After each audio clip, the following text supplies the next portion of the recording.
Good morning, everyone. We are here finally with Gone Home, which, to my understanding, is a very story-driven game, not unlike Amnesia and Everybody's Gone to the Rapture.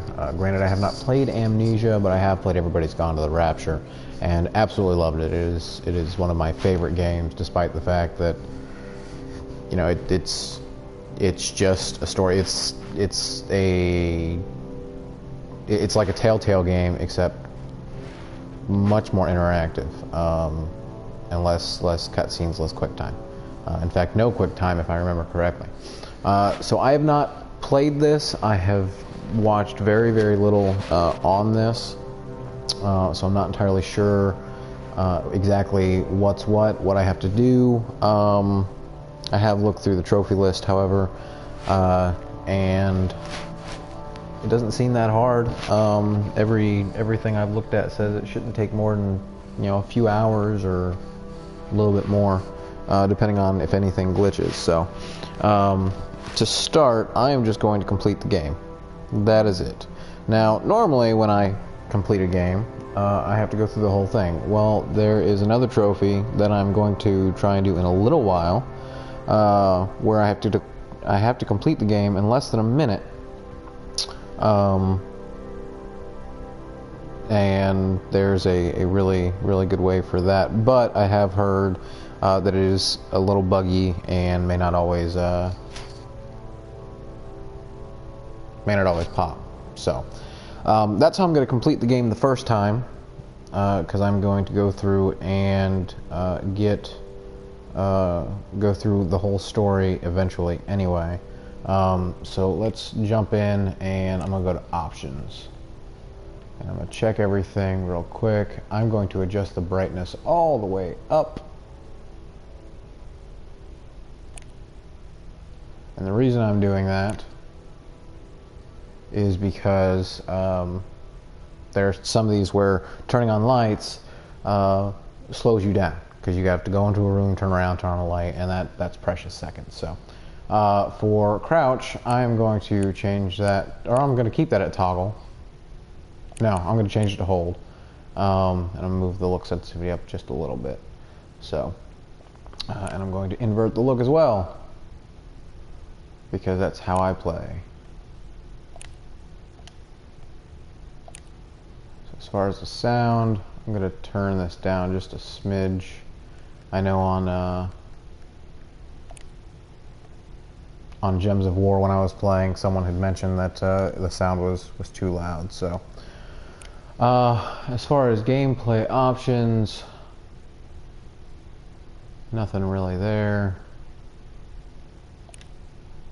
And for language, it is on English, and I'm gonna leave subtitles off for now. You know what, I'll turn them on. Okay, so I'm gonna let it go this time. I'm not gonna go for that 1 minute, but here we go. Walk using left stick and look around using the right stick. Well, thank you. You can also turn on modifiers and commentary, which I can't do for any of these right now.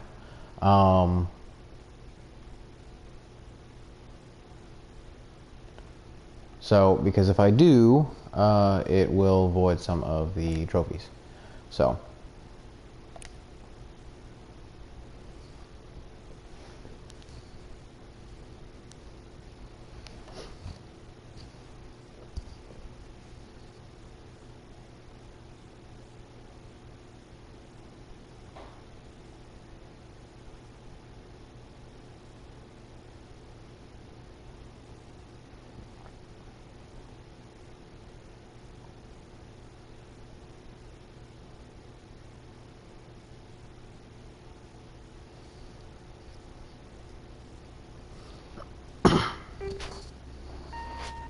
Hi, Mom. So I got my ticket home from Europe. I get back on June 6th, but it's a really late flight because that was the cheapest, so it gets in at midnight. But don't worry, I'll get a shuttle from the airport so you don't have to pick me up. Like, really seriously, you don't have to. Okay, so, love you. See you soon. Bye.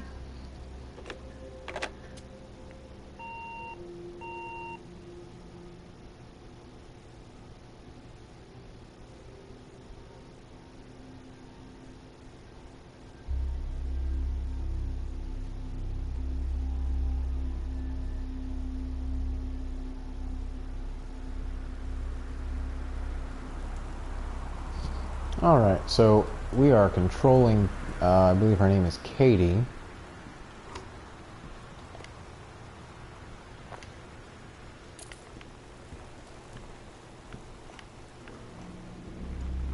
This does make it a lot easier.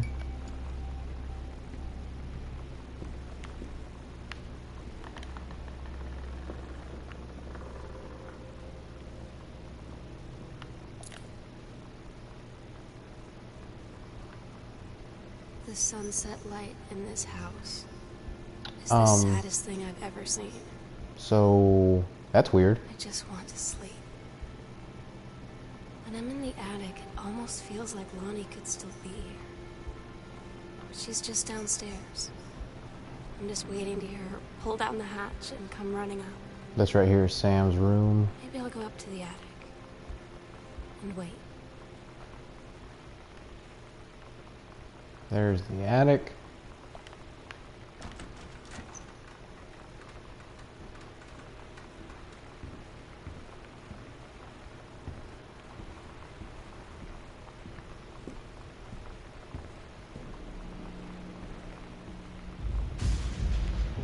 And that's it.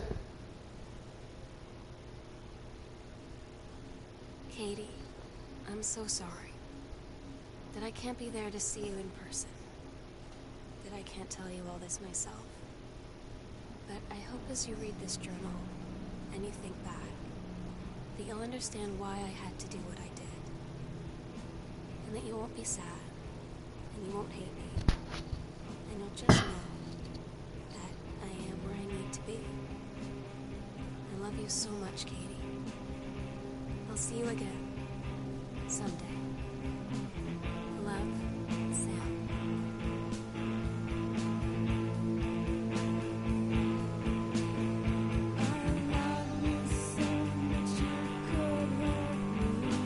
And it should pop after the credits. I hope it does.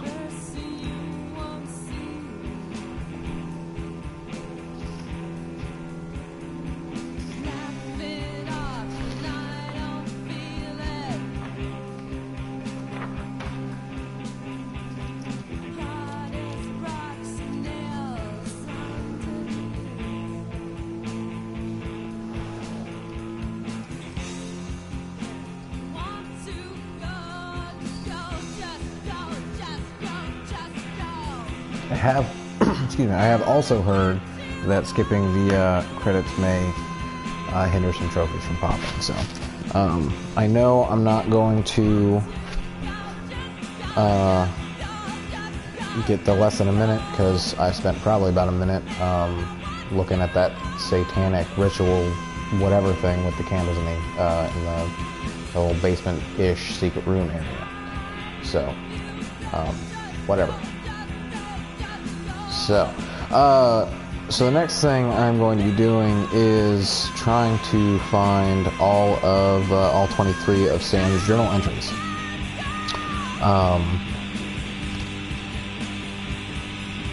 So on top of that, I will also be getting the first secret trophy, which is to find Mitten's secret diary, who I'm assuming was the cat, or is the cat. And I'm going to try and do it in less than 10 minutes so that I can get the speed reader trophy as well, which is to find all 24 journal entries with no modifiers enabled.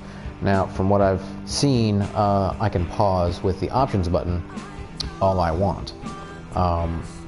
So that is really, really nice. I unfortunately haven't memorized the layout because, like I said, I haven't done a whole lot on this, but there are already videos online for these trophies, probably all of these trophies, but I'm going to go through it anyway. It's going to be a little slower.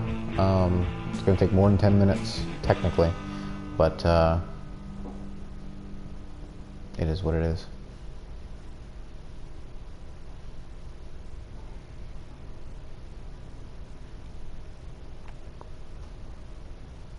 It's not going to take more than 10 minutes game time. There we go. Gone home. Got it. All right.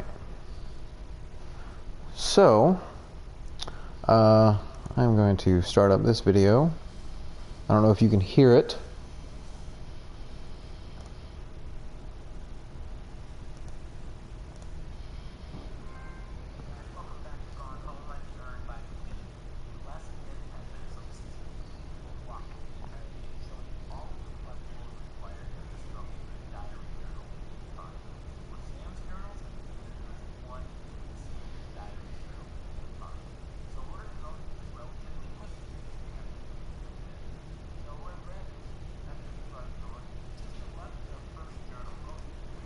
Okay.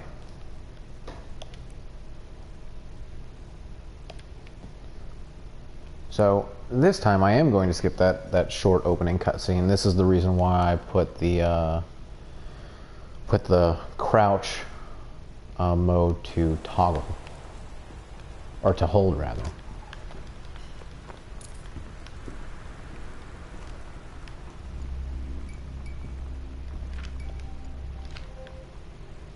Okay, so this is theoretically supposed to cancel out any time advancement, so we shall see.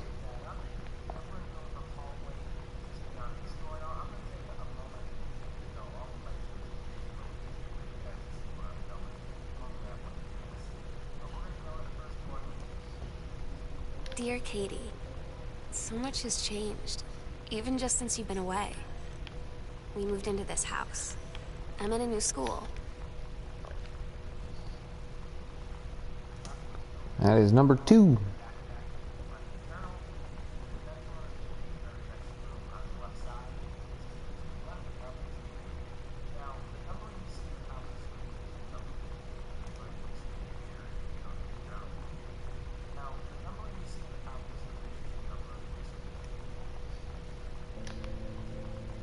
Oh my god. You are so lucky. I may have moved the sensitivity up just a little too much. So, it's the first day of school. And there I am, introducing my... You know that...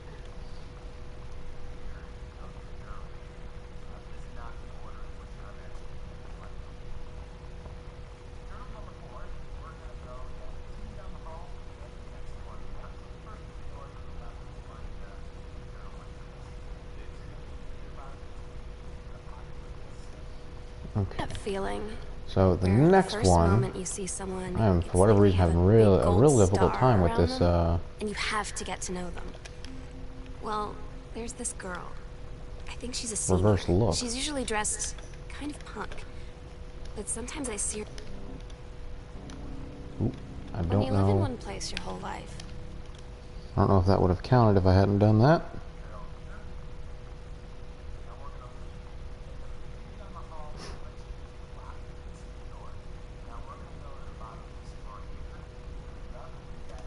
your next door neighbor is Okay. kind of like your default friend. Come out of here. And Daniel only got weirder over the years. So moving away has been a good excuse to, like, not see him anymore. Open the bottom drawer. Get that note.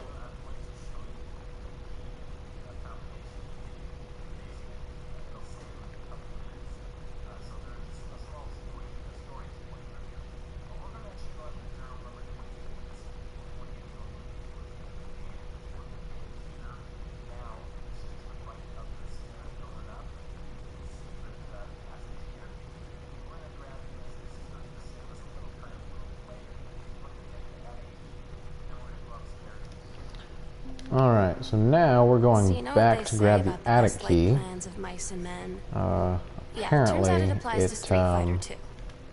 At least I worked up the courage to walk into the 7-Eleven and ask for a turn, but apparently all that it practice saves at a little bit home of did time, not so that's exactly good, because I've translate already well to watch. messed up a little bit of... So after I was finished time. getting my butt kicked, I followed them outside while they smoked. And that was when she asked me if There I we was go. that psycho house girl. But then Alright, and then we are going the upstairs. sunset light in this house.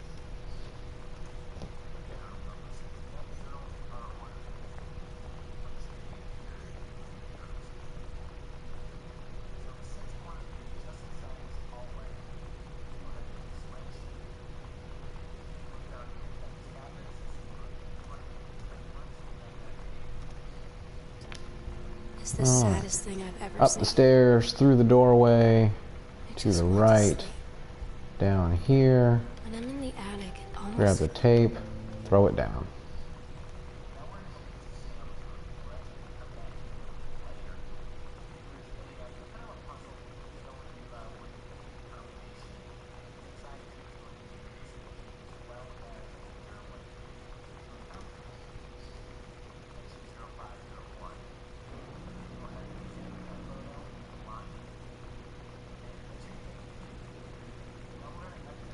Okay, It's weird hanging so out this with is Sam's girls. room.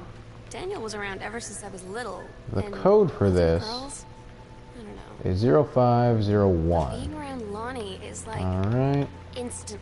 examine the Lonnie photo, Lonnie came take over the today. key, and we go out the other door that we did not come in.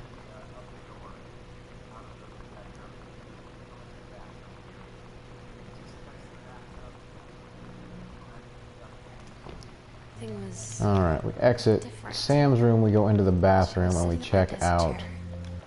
the hair dye.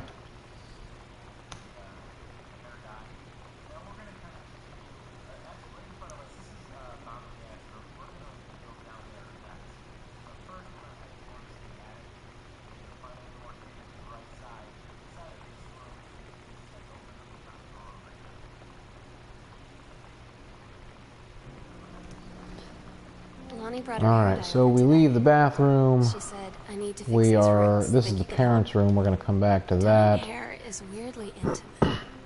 But we are Know if going I've touched someone into else's scalp here, before. into what I assume It's is the pretty art intimate, room. right? We open this drawer, It felt it. we examine the note, and there's another one.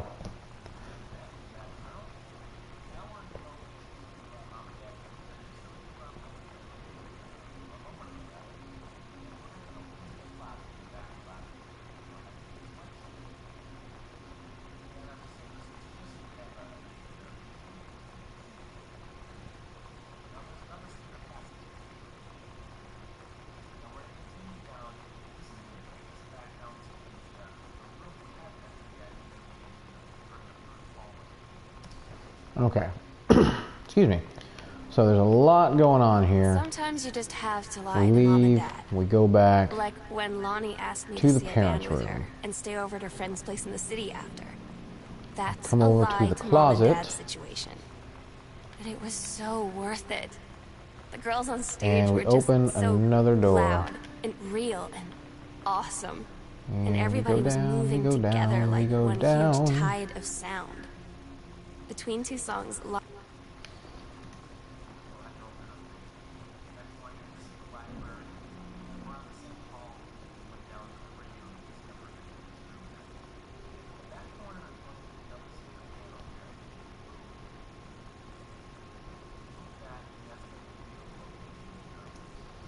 leaned Okay. over and said, So this is the "How do library. you like your first show?" Oh, I was so happy. I felt tears starting in my eyes. And then she up and hugged me. I think she could tell. thank you. Word of caution: these panels and whatnot do get stuck if you move too quickly on them. So that is in the back corner. If you go straight out the door and across the room, turn left. It's there in that corner.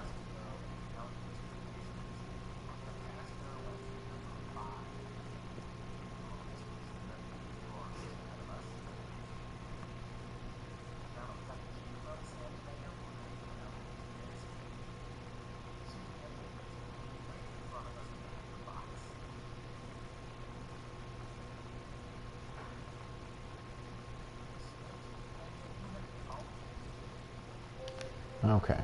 At Todd's brother's So place now we're after heading the down to the show, there was only a basement. futon to sleep on, so Lonnie and I shared it. The lights There's went apparently out. nothing in here. I was turned toward her. My eyes started to adjust, and then I could see she was And looking I at got me, lost. too. In the dark, she smiled. My heart was beating so fast. I rolled over. I felt so, I don't know, nervous? After a minute, she put her arm around me. was so close and whispered in my ear. Alright, when you get down the stairs in the basement, the next one is right there. It's a drawing, Sam plus Lonnie forever.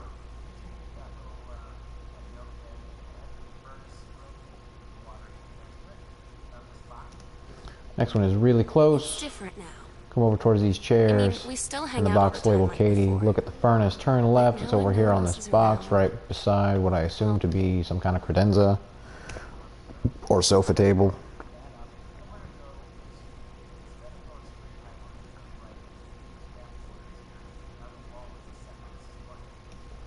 Alright, the next one is also really close. Sometimes. Turn right, don't telling go through the Lonnie that I open got into door. my Go into the college summer servants' program quarters, thing. which is what this is.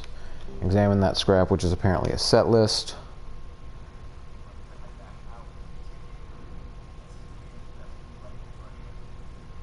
And then we go back Todd's band through. lost their singer. Todd Go said back he to the right, sucked. go through the open Lonnie said doorway, he got sick of and Todd's right shit, on this and he was table complaining is a about maybe he was postcard. Pick up, put back.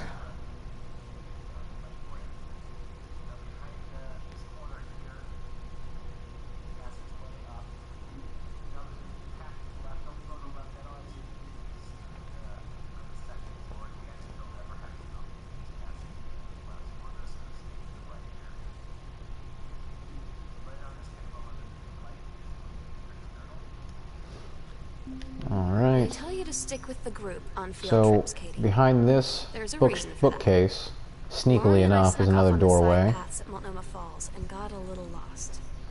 Okay, a lot lost. Like, for hours.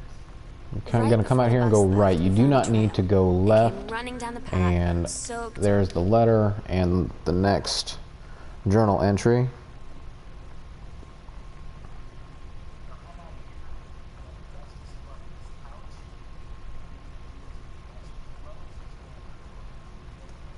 Okay, the next I don't get one, and I don't remember which sometimes. number we're on. Like her band and Let our that scene, open. her hair and All everything. right, close are this all little folder anti-authority. and examine this scrap. And that scrap is part of a TV guide, it looks like.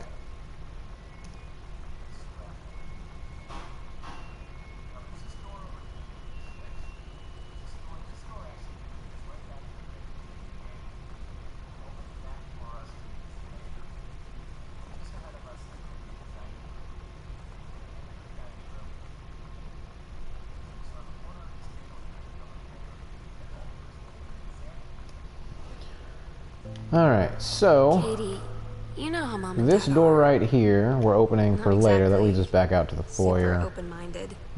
Turn back around, go into the dining Feels room. like every minute I There's don't another spend with folder, Lonnie, I which we spend have to worrying about open them finding and out examine about this us. slip. It's a disciplinary referral. It says distributing inappropriate materials on school grounds. I don't quite know what the inappropriate materials were or are. And there's actually another one right there, and I'm not reading that either.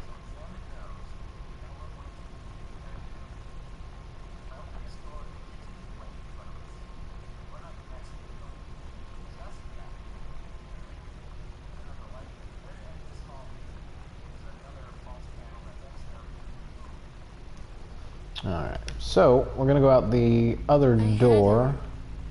Interesting talk. We're going to with open the Mom and kitchen Dad door, tonight. and we'll be right back to Well, you that. were never gonna There's need to have- another hidden panel I mean, over at the end of the you know. hallway, showing this Sam was booted out of Girl Scout camp or something to that effect.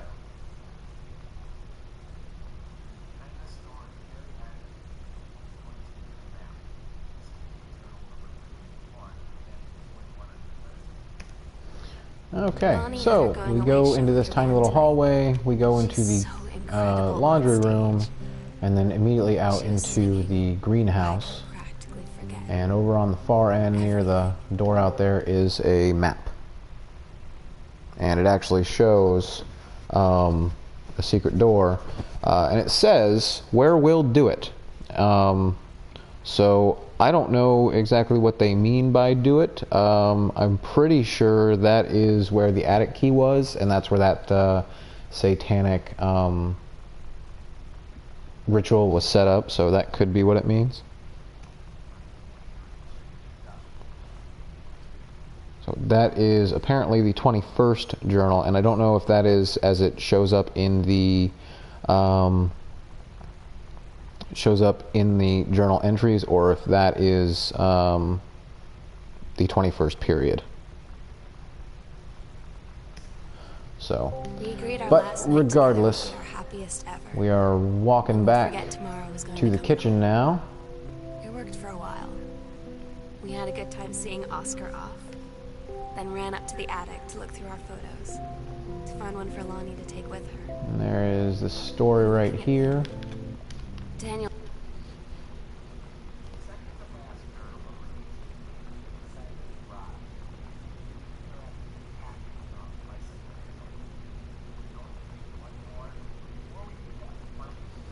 Finally came over to get his so go through the back door into the garage.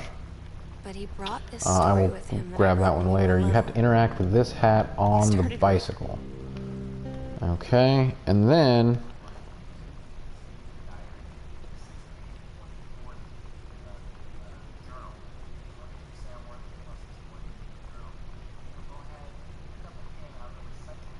okay, this is what's going to take, what might take a little bit of time. So now we're shooting for. She said, not a lot, really. You're not allowed to bring anything with you. You have no possessions, no contact with the outside world while you're in basic. You just train hard every day, and then you deploy from there. We're shooting for the Mitten's secret diary. There we go. The other side of the country, the other side of the world. You got to knock down that little purple basketball. Hopefully it doesn't take too long for you. And then we're going to take it back to Sam's room, and I'm just trying to get a general idea of how to get back there the quickest.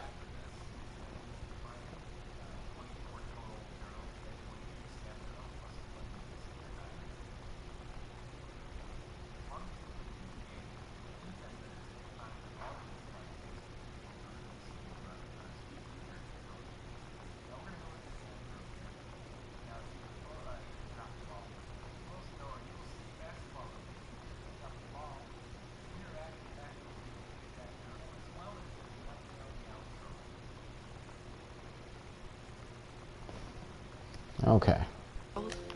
So now that I have it, you go back through the garage, through the... She's really going to...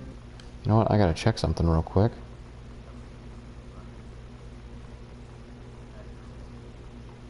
Because...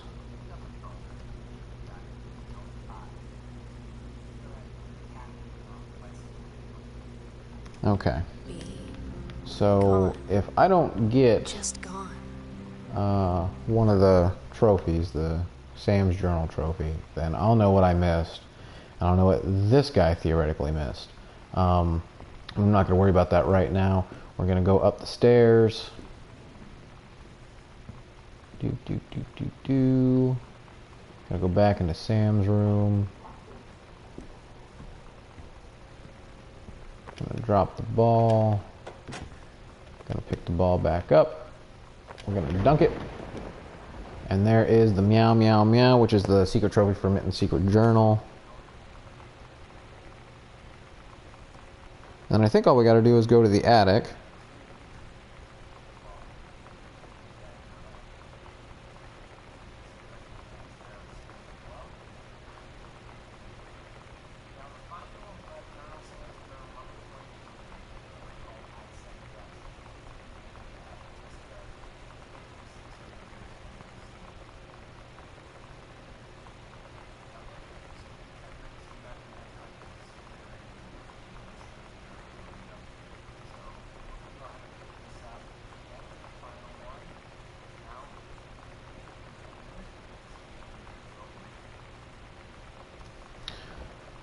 All right, so open this door back up.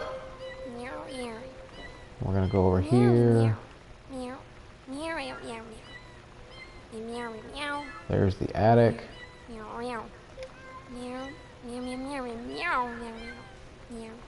And there's one more of Sam's journals. Meow, meow, meow. Meow, meow, meow. And now I just gotta hope that all that pause time actually is I fell asleep in the pause attic time in Lonnie and my old and spot, doesn't continue. I missed the first 2 calls. I just barely caught the 3rd one before the machine got it. And it was Lonnie on a payphone. She'd been on the bus to Basic, and she said she couldn't think of anything but me and us, and that she couldn't go through with it. With the All right. Speed reader as well. That is fantastic. I was actually quite worried because of that one paper I could interact with that I didn't. So now we're going to try and beat it in less than 1 minute. Less than 1 minute, no modifiers, single session, so on and so forth.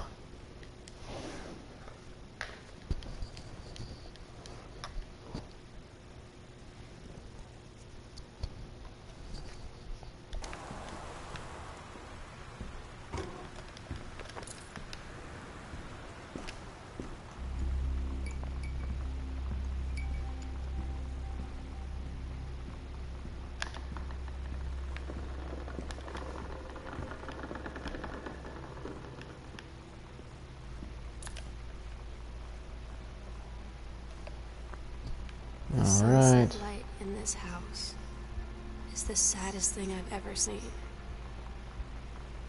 I just want to sleep. When I'm in the attic, it almost feels like Lonnie could still be here. I did read that She's as long as you're at the downstairs. top of the stairs, I don't know if they're the attic Pull down the hatch stairs and come running up. or Maybe I'll go up to the attic the foyer stairs. and wait. When Sam says in the attic, so long as you're at top of one of those stairs, you'll make it no problem. So this one could take a few shots.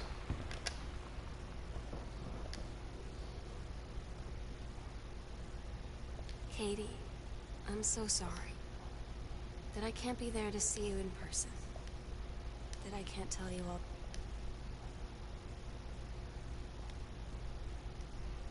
So no dice apparently. We're going to try it again.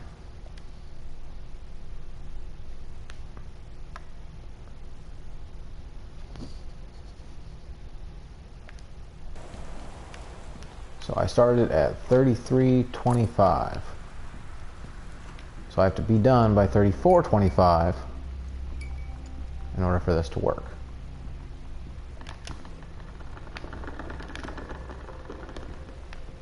And I'm going to restart because that did not work.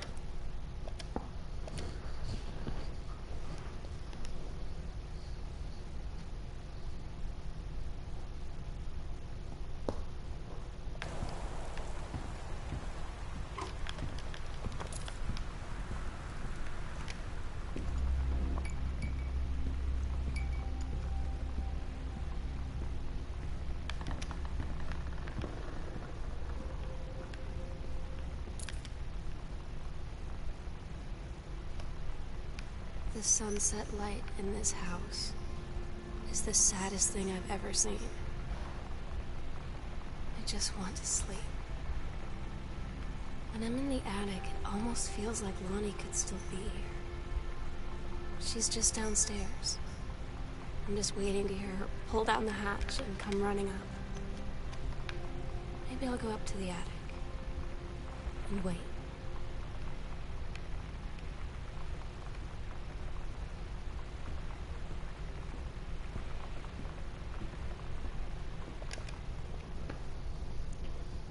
Alright, I'm gonna let the credits roll this time. Katie, I'm so sorry that I can't be there to see you in person. That I can't tell you all this myself. But I hope as you read this journal and you think back, that you'll understand why I had to do what I did. And that you won't be sad, and you won't hate me. And you'll just know that to be. I love you so much, Katie. I'll see you again. Someday. Love, Sam.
There we go.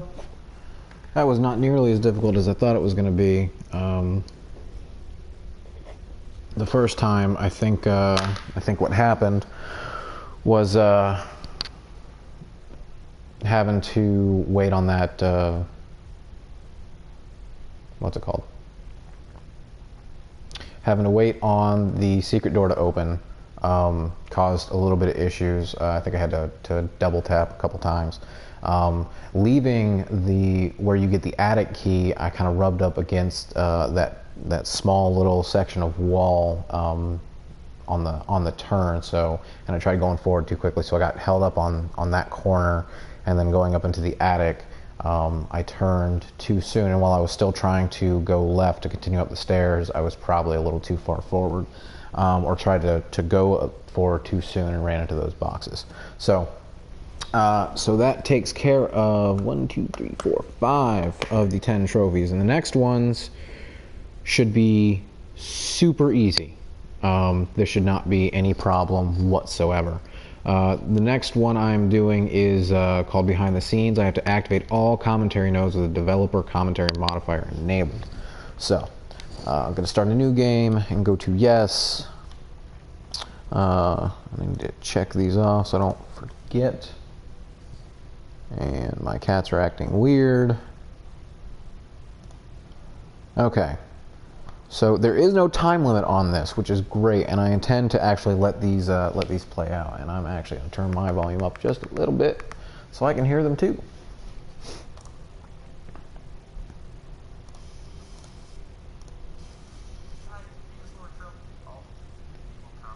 So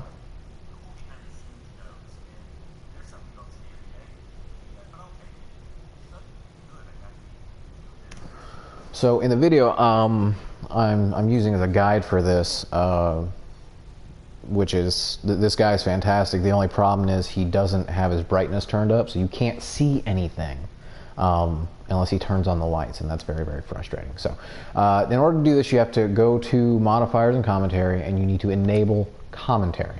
I'm also going to turn all the lights on because why not? And I'm going to unlock all the doors so that we don't have to get any keys or anything like that.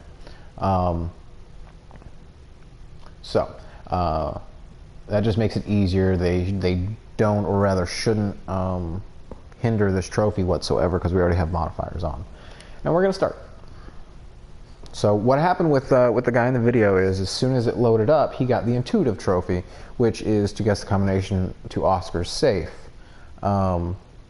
before finding the code, which I will get to here in a little bit. Hi, Mom. So I got my ticket So as soon as he was able to control Katie, but it's a really late flight because that was the cheapest, so it gets in at midnight. the intuitive trophy pops, so I may not even have to do that. But I will still show you how to do it if you so choose to do so. Love you. See you soon. Bye.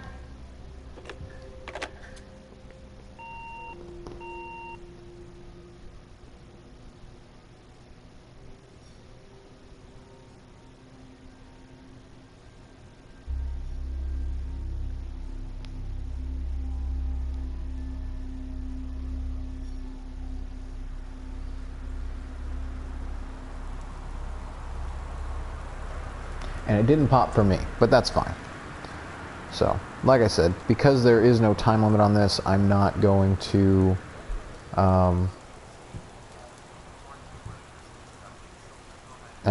rush through this.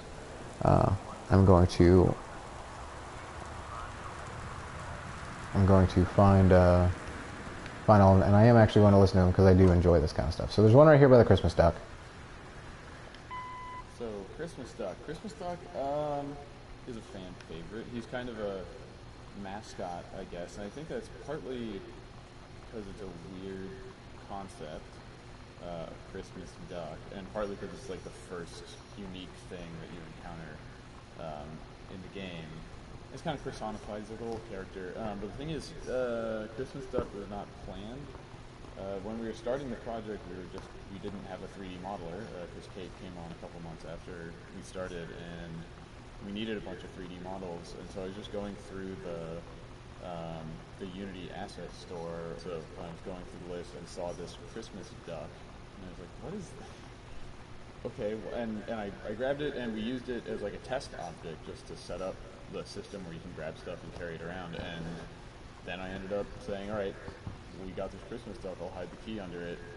And instead of replacing the free model with a totally different thing, just made a real version of it, and Carla modeled it, and Kate textured it, and we kept him in the game, and we're glad, because he's everybody's little friend. Good old Christmas duck. Alright, so that was on the Christmas duck, which there's a trophy associated with that. So you'll see now that this light is no longer on. This commentary is no longer lit up or spinning. So that's how you can tell when you've actually done something. Hi, I'm Steve Gaynor. I'm the co-founder of the Fulbright company. We made Gone Home. I was the writer and designer. And thank you for taking a look at our commentary mode. Whenever you find an icon like the one you just clicked on, you can find out a little bit more about the game. I want to thank everybody who's added commentary. Janman and Carla, my co-founders of the company, Kate Craig, our 3D artist, Chris Remo, our composer, Sarah Grayson, the voice of Sam Greenbrier, and Corin Tucker, the lead singer of Heavens to Betsy and Letterkenny and other awesome bands. So thank you, everybody, and enjoy commentary. Hello, my name is Kate Craig, and I was creating a lot of the environment assets for the game. Not all of them, some of them I had help with, which I'll touch on a little later, but most of the stuff like the walls and the floors, some of the larger pieces of furniture were my doing, and I'm going to be talking about some of the environmental storytelling aspects in Gone Home. I feel like I would be remiss if I didn't mention the work that my wife Emily Carroll did on the project. She did the house title image that we've used for our wallpapers and for the start screen of the game. She did the loading cassette tape, and she did the maps in the house. And actually, Carla made a font out of her handwriting because we wanted something that was just a little bit spooky, maybe a little ominous, but something that sort of suited the tone of the game. And I was really glad to be working with her, and I was really glad that the other guys were too. We had a really good time. And people have responded quite positively to her title screen, which is something that I really appreciate, and I know she does too. All right. So from there, and the second one was right here in front of the door. Open the door, and there's one on the stairs right behind the door as you walk in, or right in view of the door as you walk in. So if you go over to the left, you'll see one from Carla Zimona for Mom's Handwriting. Oh man, mom handwriting. We went through a lot of different moms for handwriting. A lot of different moms contributed to handwriting for it.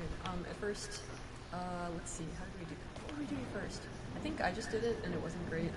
And then we had Emily do it, but her handwriting was used so heavily in other parts of the game that we had to find someone else. And I think we actually had Jan try to do it for a while before he was Dad's handwriting. And then we got Jan's mom, and she was ideal for it. Really good mom handwriting. Yeah. So there you go. Yaneman's mom is mom in this, her handwriting. So next one, just take a left from Carla for Mom's Handwriting. There's a door right here on your left, almost 90 degrees, and it's Chris Remo for the original score. Hi, I'm Chris Remo, the composer on Gone Home. In my commentary tracks, I'm going to be talking a little bit about what went into creating the original music soundtrack for the game. Gone Home is an unusual game, musically speaking, in that it consists of two distinct music soundtracks. The one of those probably more frequently commented on is the collection of licensed Riot Girl songs the player finds in Sam's cassette tapes strewn around the house. The other one is the original music that accompanies the player's undirected exploration of the house and underscores almost every one of Sam's audio diary recordings. When Steve first asked me to do music for Gone Home, I was really excited about it, but there are almost no parameters for what that meant in terms of format or scope. Having played an early build of the game, I started by just doing a few musical sketches with no real regard for length or usage, mainly consisting of vintage electric piano sounds like Wurlitzers and Fender Rhodes. I chose those instruments because I wanted sounds that would feel at home in the era of the game. The Twin Peaks soundtrack used a lot of Rhodes, for example, but would also blend into the background and not share much tone in common with the abrasive Riot Girl guitars.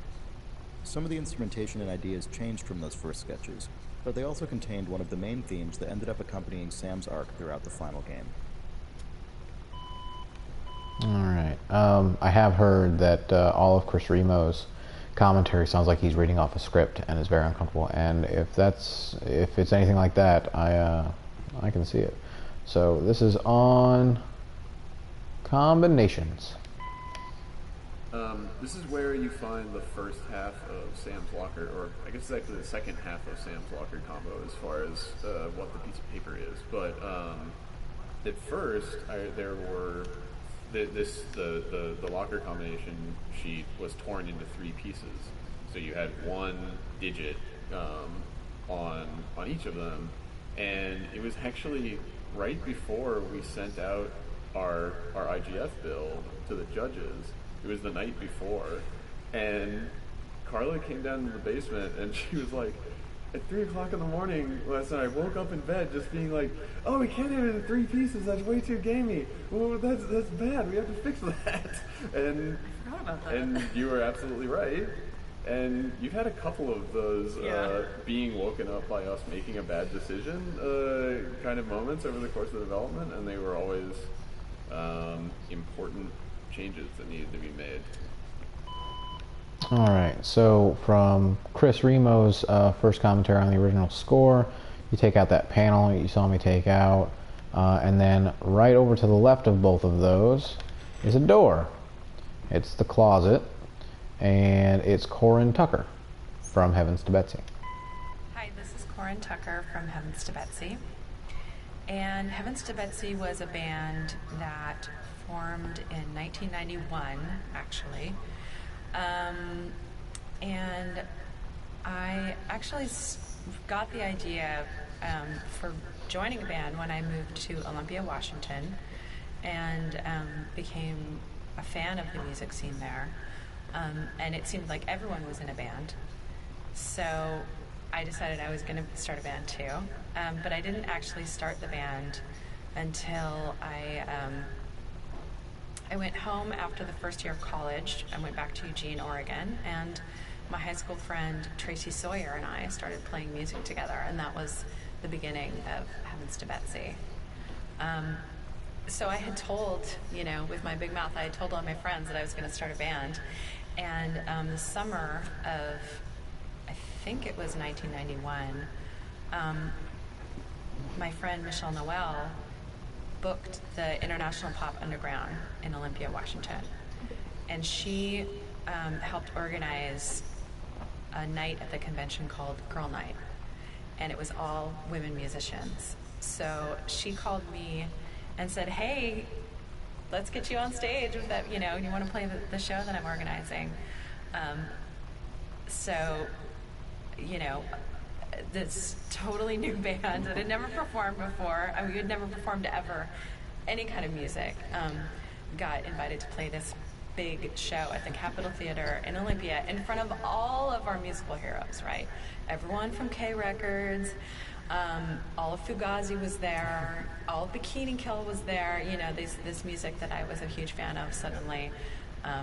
That was our very first show, the very first Heavens to Betsy show. And we were terrified, but we did it, and people loved it, and it was, it changed my life forever that night. All right, from this closet, we're pretty much sticking to the left side of the rooms. We're gonna go in here where we found the book over there, and we're actually gonna start over here. VHS tapes. VHS tapes, or most of them, in the house. And these in the TV room are from they only belong to Dad and Sam, because Mom has some VHS tapes, but they're up in the bedroom. And you can tell Dad's because he writes in a big, heavy, all caps style handwriting, and Sam does not. So, contrary to popular opinion, the X-Files tapes are not Dad's; they're in fact Sam's. But stuff like JFK yes. has an obvious dad interest, and some of the other stuff that we put in there was very much like, what is a dad movie? Yeah. What is when we were growing up, for instance, like, what is a movie that our dad or a neighbor's dad would have? So stuff like The Andromeda Strain or Moonraker, it's just sort of like, yeah, dads love that shit. Yeah, dads that were born in the 50s were super into that kind of stuff. And then some of it was, stuff that we liked or remembered from when we were growing up. Like, you will know that Carlo was involved in making this game because Beetlejuice and RoboCop are on a VHS tape. That's most of what you need to know about Carlo. That's true. Right there. All right, and from there are two more in this room, I believe, at least two more. This is Sarah Grayson. Introductions. My name is Sarah Grayson, and I do the voice of Sam Greenbrier in Gone Home. Currently based out of Portland, Oregon, so right around where the Fulbright Company is from, which is part of how this all came to be. I started doing voiceover work probably about 4 or 5 years ago. It's been a bit of an on and off journey because I also have had regular 9-to-5 jobs that whole time. So I always get excited when I see video game auditions come across, because it's always been something that I wanted to do, and really excites me because I'm a video game fan myself. So there was an audition that came across that at the time was entitled Dear Diary, and it had this wonderful description about being this sort of 16, 17-year-old girl. Not too much detail about her, just that she was new to her school, new to this place she was living, and her sister had moved away. So she was sort of writing out her thoughts as if she was talking to her sister. So most of the time, I'll stand up at the mic when doing auditions. But for this one, I thought, well, no one's actually going to read their diary standing up. Like, this is kind of you write your diary while lying down in your bed, or like sitting cross-legged on the floor, or whatever. So I ended up having to hold the mic down, sat on my couch, legs crossed, got nice and cozied up in like my pajamas, and started reading it. And back towards the door. It's right here behind the, you may have seen it when I walked in, right behind the lamp. When you're putting like lamps and stuff around a house, one thing that you have to deal with is plugging them in. And something that always annoys me about level design in games is when there's some lamp or piece of electronics that would have to be plugged in because it doesn't run on batteries, but it doesn't have a cable because video games. And so, since a big part of the point of Gone Home is the specificity of the house and the believability of all the details, because of that, Steve himself. I spent some late nights with my meager Maya skills modeling custom cables for each of the things that's plugged in so that the cables actually run from the TV or the lamp or whatever to an outlet in the wall. It is a really good detail. I think that I'm proud of you for getting that in there, Steve. That's important. Yeah. Alright, out the door to the right, over into the office. I see two in here already. So here's one of Dad's pulpy JFK books. He's now moved on from primary sources to theories about how JFK was killed. However, this one purports to contain the truth. Yeah, the publishing company is a doofy inside joke because, there's Harcourt Brace, the publisher that exists, and so I was trying to think of a good name for a publisher, and being a big nerd, I immediately thought of Harcourt Fenton Mudd and how he basically sounds like a publishing company, so. You have to say who that is. No! Alright, fine. He's an awful character from Star Trek. Original Star Trek, which is called Mudd's Women, and also there's another one whose name I can't remember for some reason. I'm Mudd. Fuck, yes, okay. Thank you. It's a Star Trek reference. You did Yes! it, Carla. What? I have actually seen the original Star Trek in its entirety, and Mudd is an awful character. So open this drawer just to the right of the first one in this room, and this is Steve and Carla again. It's in the top filing cabinet drawer with the lock, but that's no problem because, well, I have all the unlocks done. So.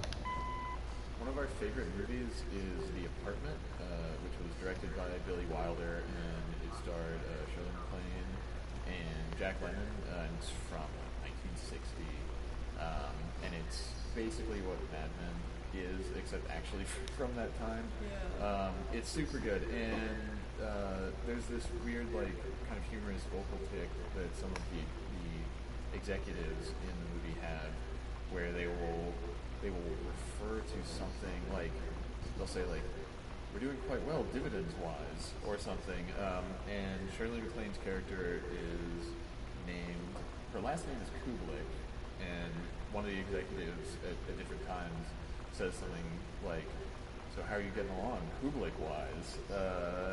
So anyway, super deeply buried Easter egg reference in joke. We made the law firm Kubelik and Wise that prepared Oscar's will, just as a little wink and nod, a little Harcourt Fenton. Quite Steve. But yeah, The Apartment, you should watch it. It's totally worth your time. It's a really good movie. On nice person. Yeah. And you probably saw this one when I walked in too. I did mention that there were two. And swinging doors. The doors were actually one of the hardest things in the game to get working correctly, and I know that there are still some bugs existing with the doors actually, but it's a surprisingly hard problem, which is why most video games just have doors that kind of slide away into nothingness or open in strange ways or don't let you interact fully with doors. But of course, in a house like Gone Home, a realistic house, It's important that everything be as natural as possible. The one concession we made to video gaminess is that the doors all swing both ways, which never happens in a real house, but it's necessary to prevent the player trapping themselves in some strange state. Alright, into the library. Come over here and listen about Fresh Magazine.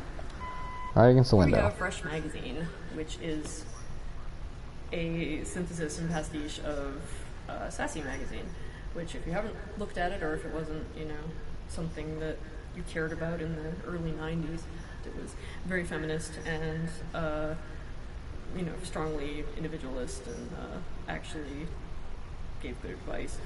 It was actually really good.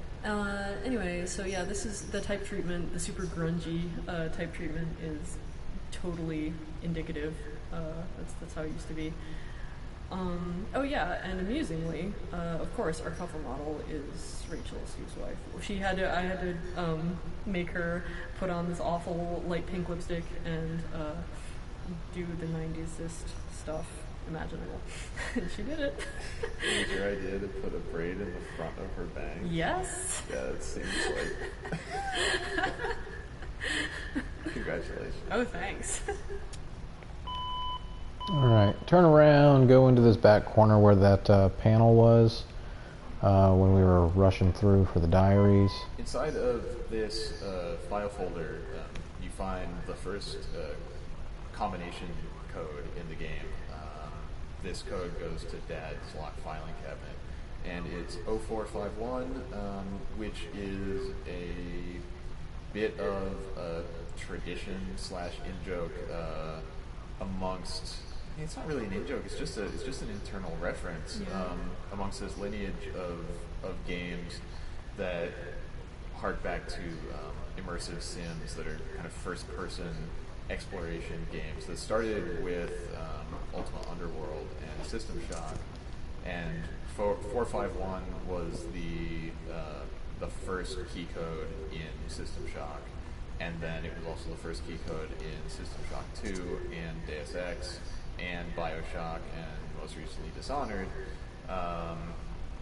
And yeah, I've personally worked on a couple of games that had 0451 as the first code in them, and we were really adherent to the tenets of the interactive model and kind of the principles of design behind those games when we were designing how Gone Home works, and so to maintain that tradition, we also made it the first code in our game. And you made it the tattoo on your arm. I also got a tattoo of 0451 because it is sort of a symbol of this certain philosophy of game design that's important to me. And yeah, this writing, breaking canon, is in Emily's handwriting. Emily's handwriting is technically only in the font that exists outside the game. She doesn't actually do the handwriting of any of the characters, but yeah, I had her write 0451 in her very distinctive handwriting, and I got a tattoo of it and figured I would use that source image as the image that you find on the inside of this folder. Alright, and we are done in the library. There are all kinds of things that you can pick up and look at in this game. If you want, if you just want to rush through it like I'm doing, then that's on you. We're going to go out, and we are going to go over this way. We've already been in there. The next spot we're going is in here, which looks like another little library / bar. Most of the bookshelves in the house are filled with undifferentiated books. I mean, they're not undifferentiated, but they are low detail, because, God, it would be an entire dev cycle's worth of work to actually do plausible spines on every single book. That would kill us. And then to repeat a whole bunch of books would also be sort of terrible and not be very plausible. So we had chiefly unlabeled books, or books in which the labels have been rubbed off due to age, etc. And we had a few individual books that were more precisely and specifically named. The way that we did the books in the game is we made like 3 or 4 of these clumps of books that have the generic spines on them. They're just sort of filler books. They're kind of like what would be in the bookshelves of like a lawyer's office in a cheap lawyer's TV commercial or Right, something. where they buy them by the foot and whatever. Yeah, and then we took 1 or 2 clumps and retextured them to all have specific readable spines on them, and then I just took those clumps and broke them up and scattered the individual books around in different bookshelves in the house, so that hopefully I think every bookshelf has at least one unique book in it. That might not be true of everything in the library since there's so many bookshelves there, but I guess I should say every or almost every bookcase had at least one unique book in it that never repeated, to kind of split the difference of, okay, they're not all generic, but also we can't afford to make them all unique, and we didn't want to have any repeat in an obvious way. So that was our strategy for trying to not do any of the things that we wanted to not do.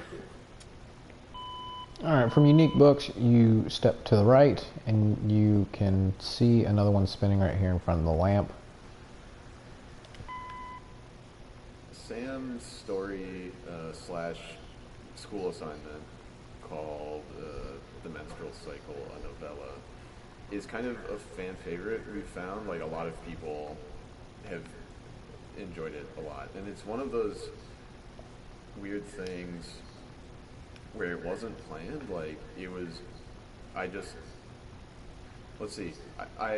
had decided that I wanted Sam to have done like some homework, and I thought sex ed homework would be interesting because sex ed is a weird class in high school to be in, and so I Google searched for an actual sex ed assignment, and the assignment is a real sex ed assignment that is given out in like the Pacific Northwest, like Seattle. I think this is technically from the Seattle School District website that I got this from. So I found this thing which I didn't come up with, that I was kind of presented with, and I think I had been reading some stuff about like cool female spies in World War II, or like saboteurs, that had been part of like the French Resistance and stuff like that, and so that's why the history book is next to the sex ed assignment. The intended implication being Sam was doing history homework and sex ed homework, and the history unit was on World War II, and so kind of as a fuck you to all of the annoying assumptions implied by the sex ed assignment, she wrote this story about a woman in the war who was more interesting than her menstrual cycle, like that is a person, but while fulfilling the requirements of the thing. And yeah, it ended up being this really kind of strange juxtaposition of concepts that ended up saying a lot about Sam, I think. And just to the left of that is another one. This is our old-timey record that we got from archive.org, source of all good things. It's by Adrian Rollini when he was with, apparently, the Taproom Gang. The song is entitled Got a Need for You, in case you can't read it, but you should be able to read it. And the duck I found on the internet.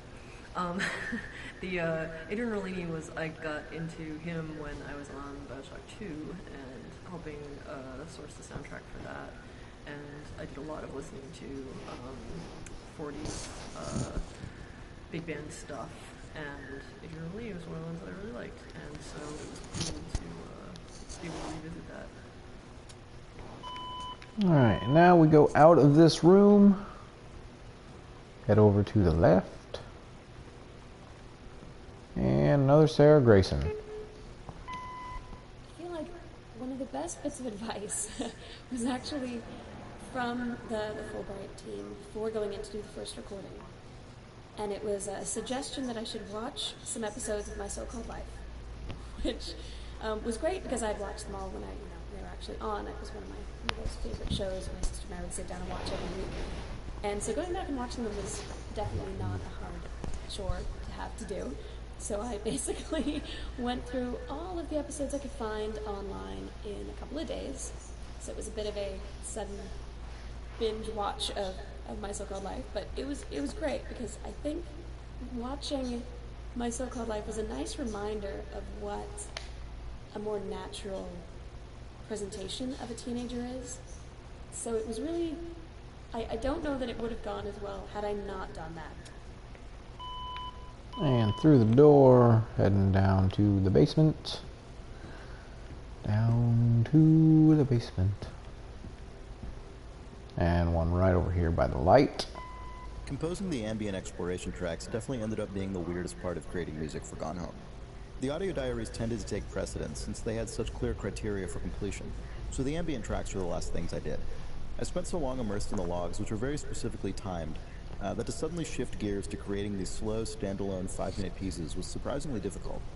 I remember giving Steve a first stab at the ambient track for part 2 of the game, and I didn't hear anything back about it. When I eventually asked if he had any feedback, he said something like, "Oh yeah, it's great, I just slowed it down by 50% and it totally works," which cracked me up, because I definitely didn't have that in mind.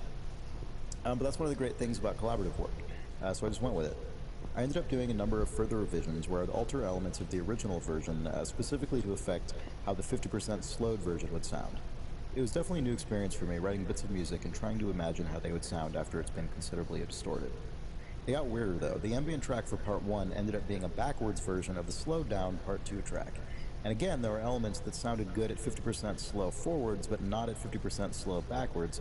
So again, I went back to the original track and started altering elements so they would sound better at half speed in reverse. I don't know if that's a thing ambient composers end up getting used to, but for me it definitely felt like going down the rabbit hole. Alright. Here we head towards the chairs and the furnace. Now, before I click on this, there are a lot of, and you've already seen some of them, there are a lot of inspirations that went into this game.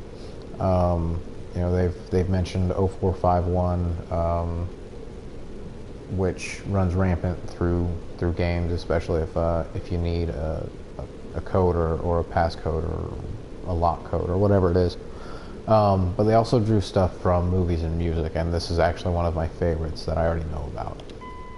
One of the larger assets that we needed for the basement to really give it character and personality was a furnace. And when we were initially thinking of the furnace, Steve had mentioned to me the furnace from Home Alone, which if you grew up in the 90s like I did, you know exactly what I'm talking about.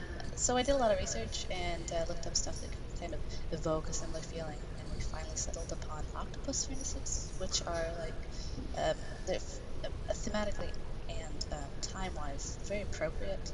They're these giant hulking monstrosities with all these arms covered in asbestos. Really perfect, so we ended up modeling one of those and put it in the corner, and I think it turned out okay. Alright, from the furnace you take a left. At the light you take a right, and there's one right here over the box. So 2 things.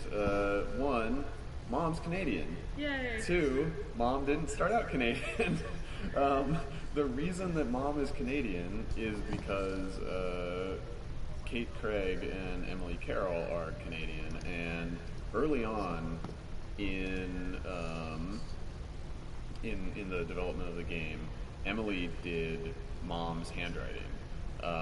This is before she did any of the UI text. Right, and it was before we decided that all the moms were going to actually be written by moms and all that kind of stuff. Integrity in moms. And so we had the answering machine note in the foyer, and the line, what's the actual line that's there? It's like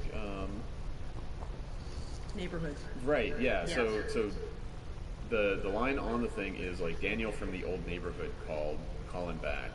And we gave the text to Emily, and she wrote it out longhand and gave it back to us. And then I looked at it, I realized that she had inserted a U into the word neighborhood. Because it's what you do.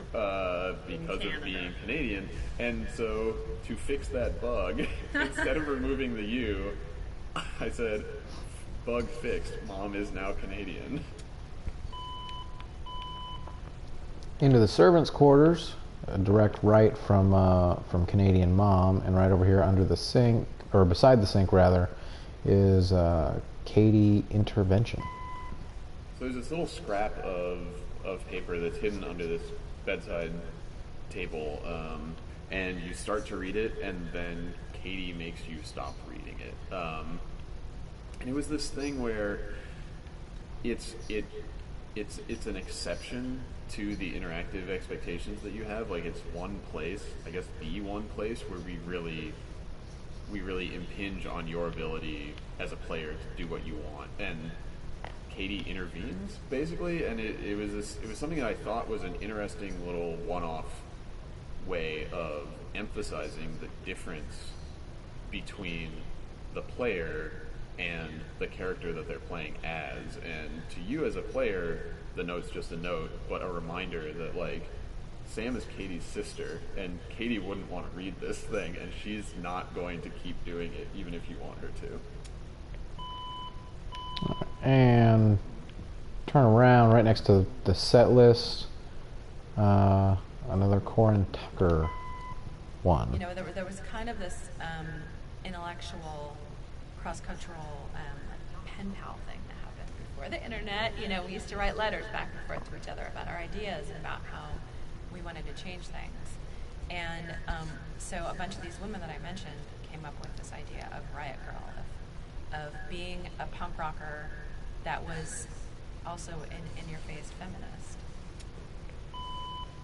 Alright, that was a nice little short one. Go back out to where Canadian Mom is and take another right. And right in front of this desk where we found that postcard going through the diary trophies is Sarah Grayson.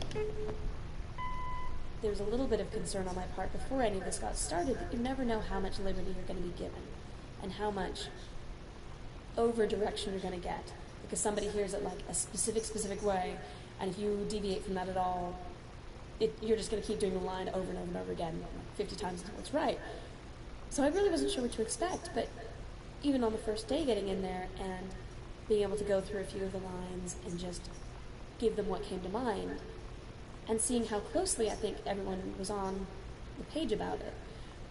So the direction was always really positive, and it was always kind of coming from either additional information that changed the context of what I was reading, or a certain change in the phrasing or the way something is being, you know, a pause here or maybe move it to here, or instead of emphasizing this word, try this one instead. So you end up with a lot of different takes that really give it a very different feeling depending on which one you go for. All right, to the right in this little corner back here, there's another one from Jonaman. Putback is the feature that I'm happiest with in the game. It actually came about as sort of a little bit of an accident. Playtesters told us they didn't want to feel like some kind of horrible person rummaging around this house and tossing everything on the floor. But there wasn't really any other option initially. That's all you could do was sort of try and lob things back into place. So, you know, I had done some code before for placing turrets and things in other games where it, you know, will arbitrarily orient an object to be perpendicular to surface and all that sort of stuff. I told Steve that, you know, we'd have a lot of edge cases with that and it would take some time to implement, and temporarily I would just give him the ability to put objects that these things would kind of stick to in the game, and we tried that and it worked so well that we decided to keep that, and that's where Putback came from. Alright, turn around, head back towards the Sarah Grayson direction, go behind this bookcase, the sneaky one that I mentioned while I was doing the diaries and the all that stuff. So when I got to this room last time, I said that you didn't have to go through this left side at all, and you don't. You just have to click on this. The music for from Chris Remo Remo. was mainly composed over 2 separate periods, roughly a year apart. A version of Part 1 of the game had to be ready by October 2012 for submission to the 2013 Independent Games Festival, so I did all the Part 1 audio logs primarily that September. The following summer I did another round of logs for the second half of the game, as well as some Part 1 revisions in the ambient exploration tracks. One really nice side effect of the long gap between composition sessions, as well as the structure of writing music that is very literally accompanying a story, was that I ended up hitting on pretty different ideas and approaches over time as I got further along in Sam's story. The original sketches I did had mainly electric piano sounds, which are warmer and more naturalistic than synthesizers and other electronics instruments. As Sam and Lonnie's story developed more, though, I started to bring in acoustic guitar as well. It seemed like an appropriate way for the music to build up some more familiar, natural elements, somewhat echoing Sam coming into her own. Eventually, it became a really tonal element of the score. After that emerged, I started to more carefully control the instrumentation for the various main categories of log subject matter, including Sam's self-reflections, Sam and Lonnie, Sam and her parents, and even Sam and Daniel. Some of those have their own melodies and themes as well. That wasn't really a grand plan from the start, and I don't expect everyone to really notice it, but it became one of my favorite things about working on this score. Alright. Go out of this useless room, pathway, whatever. Go into whatever room this is where we found this letter that I didn't read. And right over, I want to say those are books. Sure. Another one from Corin Tucker. Fanzines, I mean, that's one of the things that we started doing right away, was doing these Riot Girl fanzines, and everyone would contribute and write, an article for it, and then we'd compile it and make these Riot Girl fanzines, and we would mail them out to people. I mean, all this is so funny to talk about it before the internet, but we used the mail, and people would write. We had a P.O. box, and we started getting letters because people would read in someone else's fanzine. There's this Riot Girl thing that started happening, right? And it just, it was the most incredible thing. It just snowballed. Girls wanted to be a part of it immediately across the country, right? So from the time we started having Stabetsy in 1991, I think it was only a year later, right? So 1 year of Riot Girl meetings and these letters happening, these fanzines happening. Well, a year later, we left on the Riot Girl tour, the Heaven Stabetsy Riot Girl tour, from Olympia to DC. Well, for some reason, it took us like almost 5 weeks to get there on this tour. And we ended up staying in DC another something like 5 weeks before the Riot Girl convention that happened. So all of this, all of these fanzines, all these girls across the country started getting interested in Riot Girl, and the press just went bananas. I mean, the press attention was off the hook. New York Times, USA Today, all these journalists wanted information and wanted to interview all of us. And it was crazy. So by the time we got to the Riot Girl convention, suddenly we were truly part of a movement. Alright, we're gonna go out of this room. And right over here, we're talking about Florida. So earlier in an earlier version of the story in Gone Home, Sam and Lonnie got caught together, and Lonnie's dad was like an asshole about it and threatened to send Lonnie to live with her mom in Florida. And we cut that. It was too melodramatic, and it wasn't really interesting. It was an external force that was acting on them, which I wasn't super excited about in practice, and so on and so forth. But it caused there to be this concept of Lonnie's mom living in Florida, which Florida is, of course, the worst place you can live. well, let's not assume.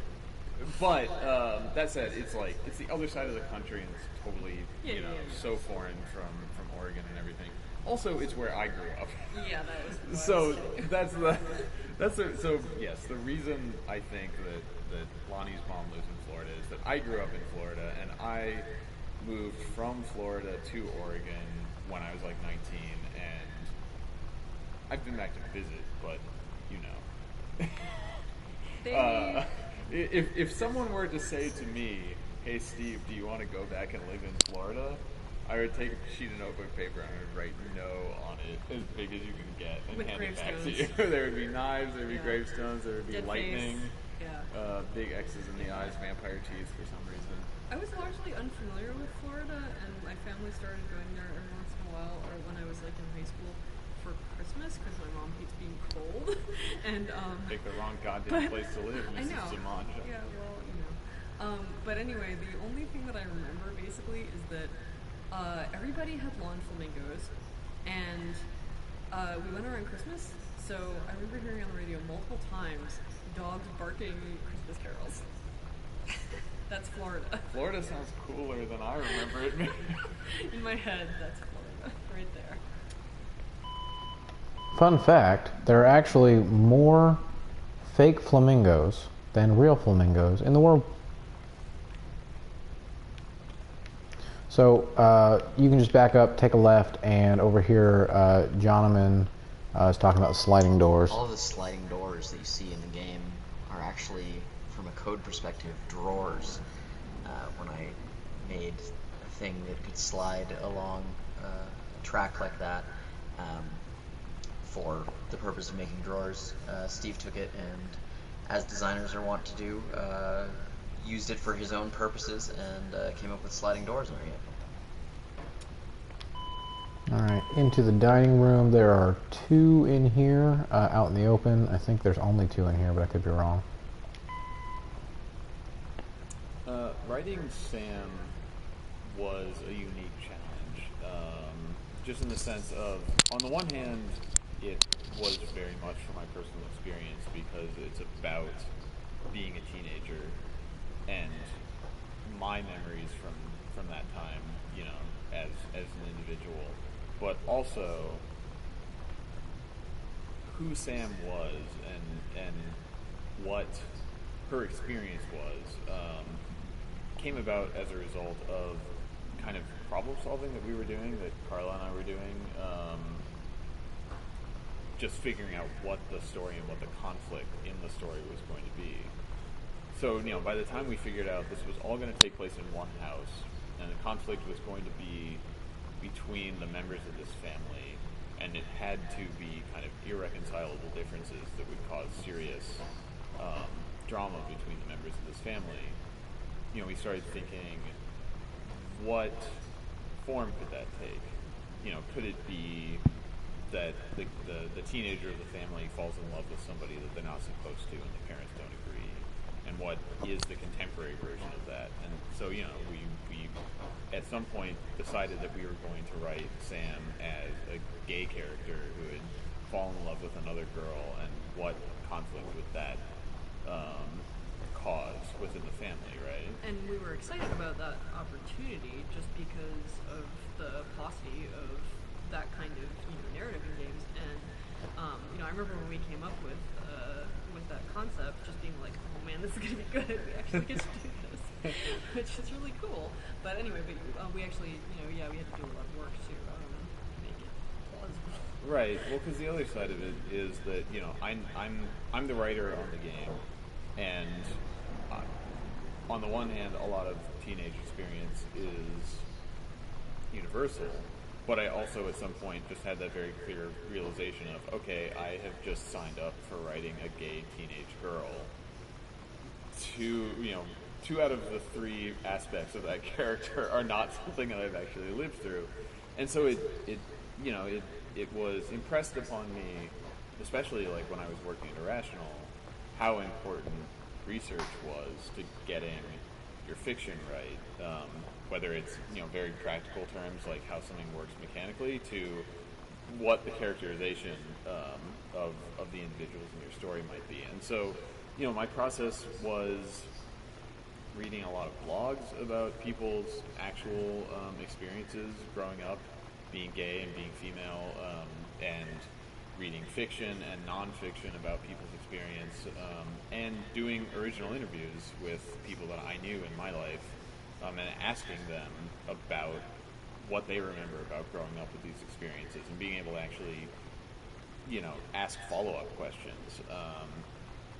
And I'm really grateful to all the people who have shared their experiences, through writing and who were willing to share their experiences with me personally, talking to me into a microphone so that I could refer to it later, which is just a huge leap for someone to take to talk about their own, coming of age and all of those very personal experiences.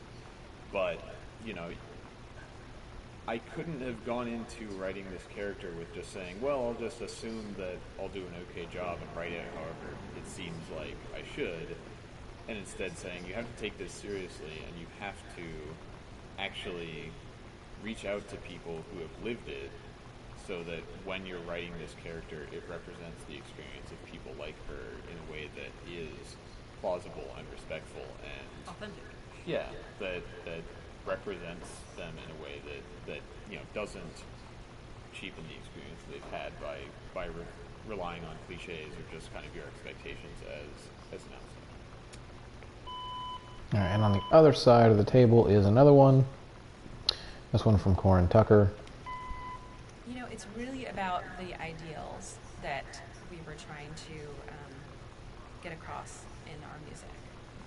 I think that the move to equality for women and for everyone in the U.S.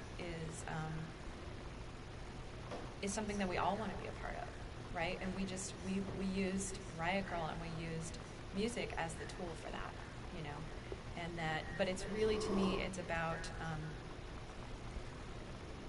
equality for everyone. That I think is the key, and that's why young people really feel passionate, and they listen to the music and they hear that passion, and that's what they connect with.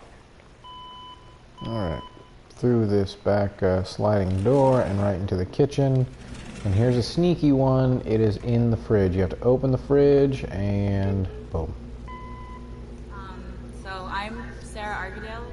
This is my salad dressing, named for my experience with being in Russia and that being what everyone knows me for. I studied Russian in college and I lived there for about a year teaching English when I finished school, and it was a cool thing that happened in my life. So I am a reader of the Idle Thumbs podcast, and I guess that's how I met everyone at the Fulbright company and kind of inserted myself into their lives. The Gone Home team, the Fulbright team, was nice enough to put a little token in the game for me, and it's pretty cool. Alright, and then right over here on the table, there's a pizza box. When you put out any sort of content about your game online, whether it's screenshots or whether it's gameplay or anything along those lines, you're sort of at the mercy of the internet, and you sort of want to see what people are going to respond to, whether it's positive or negative. Hopefully it's positive. But we put out the screenshot a while back of the TV room, among other screenshots, and there's lots of wonderful comments, and I was really happy about that. But one of the comments that I saw a couple of times was people talking about how greasy this pizza box was. Something I hadn't noticed, so I went back and checked it. It's a very greasy pizza box. Maybe Sam's into deep dish pizza, who knows? But I'm glad we didn't change it. I'm glad we kept it just as gross as it always was. Like it. Alright, and I think this is the last one in this room specifically, about the kitchen. For a long time, the kitchen was not going to be mid-renovation the way that it is. And it's one of those things that I think that necessity, a production constraint, actually made this part of the house better than it would have been if we could have just done whatever we wanted. Because for a long time we were like, okay, it's just going to be a kitchen, and so we're going to need a bunch of food, which we ended up making, and we're going to need a bunch of appliances, and we're going to need a bunch of, utensils and a block with kitchen knives in it and all the kind of stuff that would be in a kitchen. And at some point we just realized we didn't have the bandwidth to, of all the rooms in a house, the kitchen, I think, has the most just one-off unique thingies in it, because there's all these kitchen appliances and stuff that appear nowhere else in a house. And so at some point we just realized it wasn't going to make sense for us to try to portray that in a literal way. And so I just had the idea, what if I just tore the place apart and, you know, the cabinets were sitting on the ground and the counters were laid up against the wall, and it's an old house, and maybe before the family moved in, the kitchen hadn't been updated since the 50s, and so they decided to redo the kitchen, and they're in the middle of that when you get here. I think that A, that's hopefully more visually interesting than playing it straight would have been, and B, it allowed us to make this feel like a believable space in a way that we just wouldn't have been able to otherwise. Alright, to the garage we go.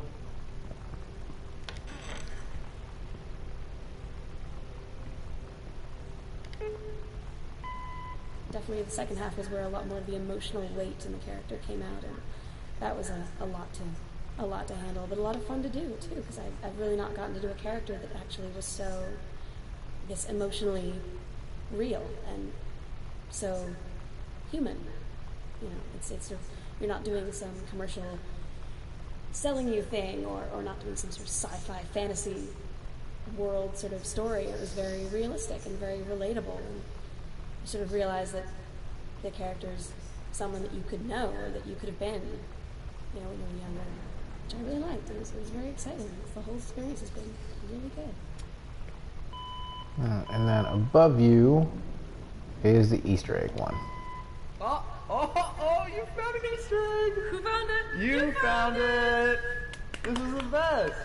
You looked up!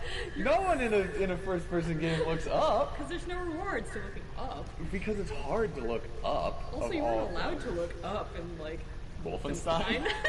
And Doom, I guess. It shot higher if there was an enemy higher. Oh, yeah. If you go get something recyclable from the recycle bin, I made it so that when you throw it way further than a normal thing, and you can knock the basketball out of the rafters and then carry it to Sam's room, and then when you make a basket, either by just throwing it through or by dunking, you get a present. You get a present, which is pictures of our cats showing up on the television. And cats that we know. Cats and friends of cats. Yeah. And we also we did a final wrap up, like a pickup voice recording session with Sarah Grayson, and you know we just went in there to re-record a couple of lines because we wanted to go a different direction with them after we had put them in the game and listened to them and everything, and we had some extra time, and it was like, what are we going to do with this extra time? And we didn't know, and then we were like, we did want to make an Easter egg. What if you just reread one of the audio diaries, but instead of words, you said meow? And she was like, okay. If you say so. So we went back in. Game and she was hell. a champ. Yeah. And did it perfectly. And did not break face. No. And Josh, our audio engineer, I think, just had no idea what the hell was going on. He was kind of that was good shit. And yeah, at the end of the audio diary, when you make the basket in Sam's room, you can hear from outside the booth us starting to laugh before the audio cuts off. It's a beauty. Yeah, no, Easter eggs are fun, and again, congratulations for looking up. Alright. Out of here, back through the kitchen door, we are going to take a right, and here at the end of the hallway, where that crumpled up note was, there is another commentary. So that was probably the hardest one we had to record. It was part of the second batch of recording we did, and so I had the script a few days before we did the recording to kind of read through it all and get a feel for where the story was going. And then we'd met for lunch to go over everything and see if I had any questions before we went into the studio. And I just right away admitted, like, yep, some part of this script here, like, I will be honest, one of these totally had me crying, like, straight up, totally couldn't help it. Figuring, like, yeah, I had my cry out, it was good, I'll be fine, get to the recording, it'll be good, you know, get it out of your system. And as soon as, like, I read the first word, I was like, no, oh God, I'm gonna start crying again, it's gonna be great. I'm like, hey, I'm a professional voice actress in the studio, I'm going to totally bawl all over your lines, and it's going to sound ridiculous and terrible, and we're going to have to do the take again, and it's going to sound even worse because now I'm crying. So it actually ended up being one take. Really, it's cathartic in a way for me, I think, because it's really,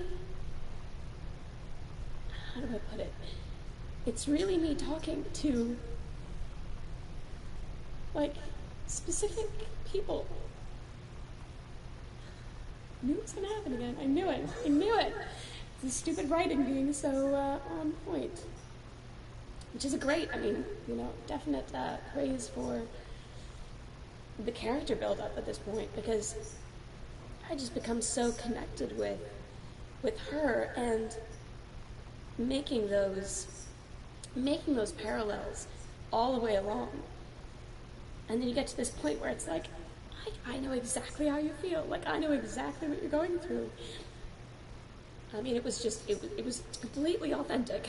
I mean, I've enjoyed people commenting on the connection they've had to the emotion that's in the character. And this is always the diary I think of, because it's the one that it most got me.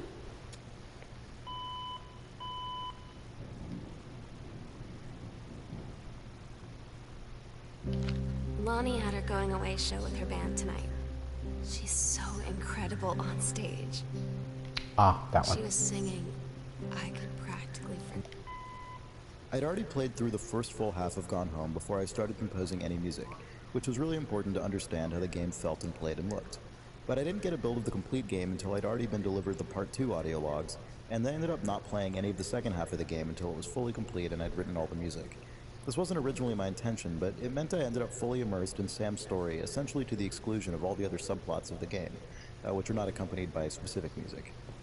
I don't know if that was objectively the right call or not as the composer, but it definitely made me feel very connected to that character. I probably heard Sarah delivering Sam's story dozens or maybe hundreds of times over. It also meant I didn't actually know the literal implications of the ending of Sam's story, so I was imagining all kinds of potential endings that ended up being a lot darker than what you see when you finally do reach the attic.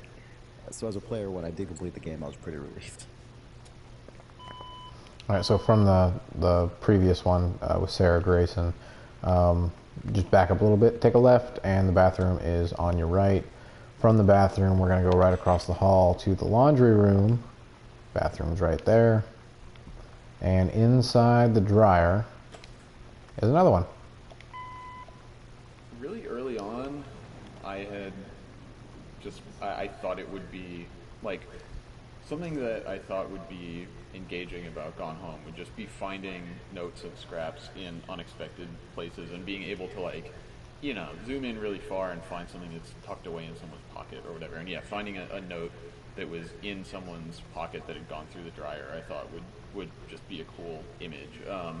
And so we were always going to do this, and we ended up making it this specific note from Lonnie to Sam, which it wasn't this for a long time. Yeah, we had a few different go-rounds. It was the one that's in the garbage can in the garage was here for a long time, and this one didn't exist, and there was no note in the garbage can in the garage. But yeah, I think that this note, this is I think the last note that went into the game. It was really late. And like the last new content, that went into the game, because we did our final like pre-release playtest, and there were people that were kind of like, I felt like Lonnie's decision came out of nowhere at the end, and I was like, why is that? And I think it's because Lonnie had never gotten to say her piece, Right. and never gotten to have that moment of saying, I wish things were different and I want to be with you and I don't want to have to go away. But we've just made the assumption that that's how it's got to be. To give you some context for her, when she actually had to confront it, saying like, you know what, I can't live with it being that way. And so this was her chance to speak just from her own perspective about why she felt like she had no choice in the matter. And then what she was deciding against when she, changed her mind when she finally had the relationship out. Alright, from the dryer, there's a door right there, goes out to the greenhouse. There's, I want to say 2 or 3 out here. You didn't really give Kate very specific direction for this. She gave us some reference for us to approve and everything, but when we put it into the game, again, not a request from us at all.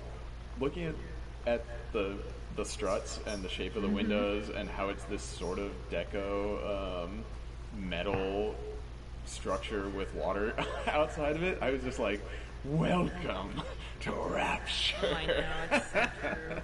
It almost feels like an intentional reference, if only it were intentional. And that is a reference to BioShock. And here's the only other one in the greenhouse. Jazz mug. Nobody wants to talk about the jazz mug. Well, It's except the for worst. Carlo.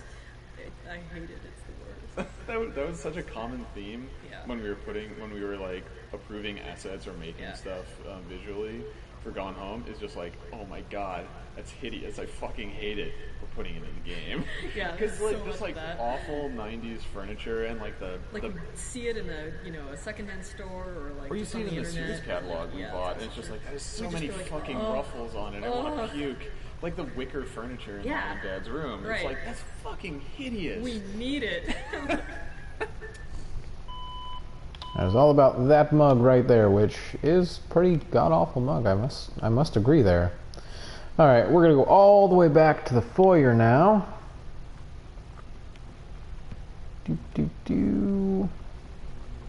Behind me is the that crumpled up note.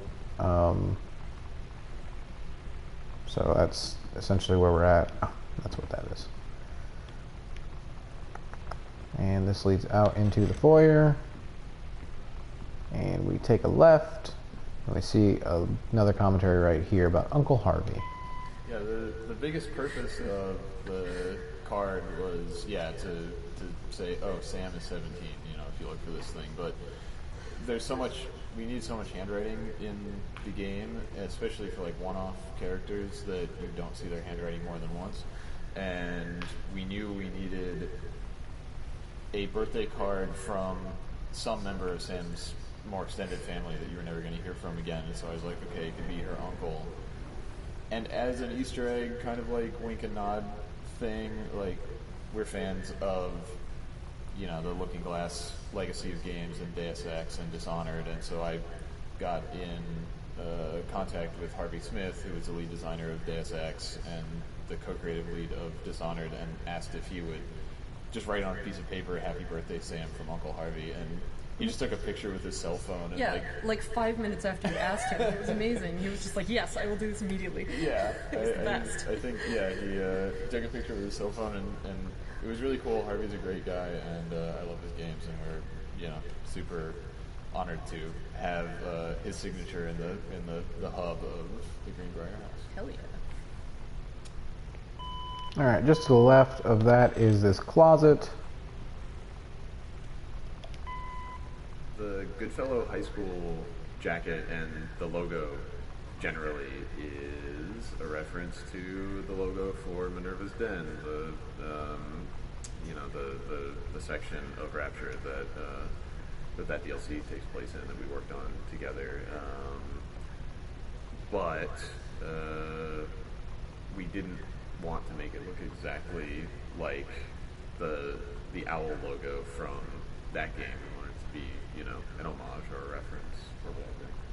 Yeah, so we decided that since this is a Pacific Northwest school town and setting, that we would go for some native style representation.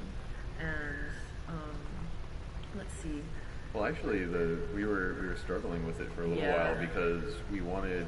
At first, I was saying, just make it look like a very 90s looking school mascot logo illustration that's just cheap that maybe one of the students did or something, and the direction wasn't good enough, and we didn't really have a good enough example to work from. And then Kate actually came to visit. Oh yeah, that's right. And she suggested, oh, what if it's like a Pacific Northwest Native American style approach, and that really just clicked and made total sense.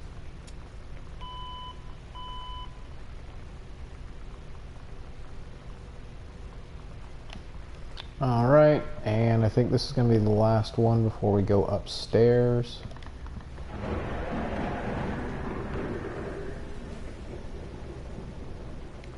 The fact that there are speedruns for our game makes me really happy, and the fact that, that the any percent speedrun, aka you don't have to pick up anything, just get to the end as fast as possible, has basically been optimized to, I think, 47 or 48 seconds.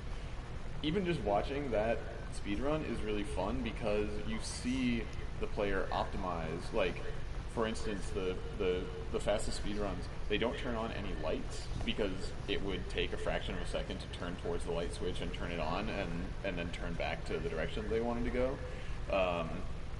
And they just kind of like strafe past things and don't even change direction to move through the house. And then the 100% Diaries speedrun is even more interesting because players use that secret knowledge to play the game totally out of order based on a strategy for, okay, what's the most efficient way to go to these 24 points in the game. Like spatially, so it's like this, it's the salesman, problem or something, where it has to go to all these different points, and what's the best way to do it. Yeah, and so seeing someone think about the house in a totally different way, in a strategic way that is about this player-created challenge that says, oh, okay, if I go into the basement first, then back out and into the east wing, then don't even go into the west wing until I, and all that kind of stuff.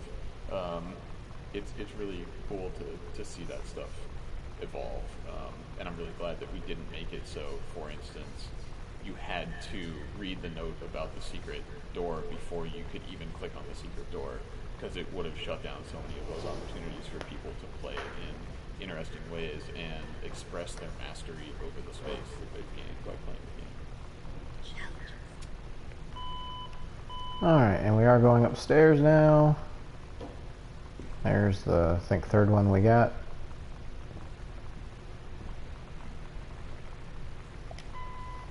We never really discussed the idea of individually scoring each audio log ahead of time. I just got an email one day from Steve after they had done the first round of voice recording with Sarah Grayson, who did an amazing job as Sam. And he said he'd been thinking about the idea of giving each log a piece of music to ground it in the proper tone. So I just started doing these short 20 to 60 second pieces, and that ended up being the bulk of the work for the game.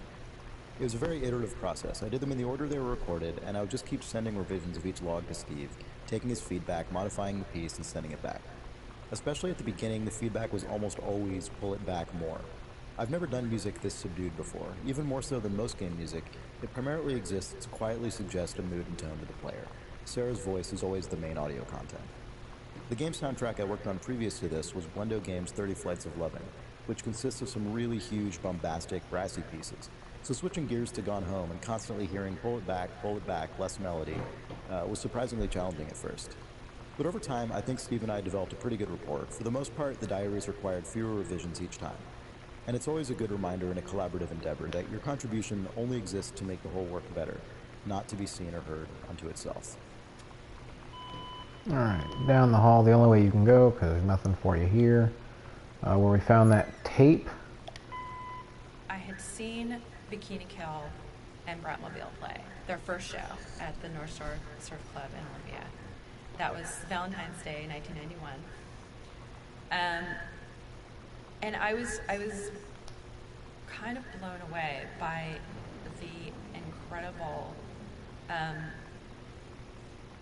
rawness and the honesty that they wrote with, and the kind of flippancy that they had, I thought was really interesting. But to have the opportunity to talk about all of these issues that are really important to young women, I thought was really special.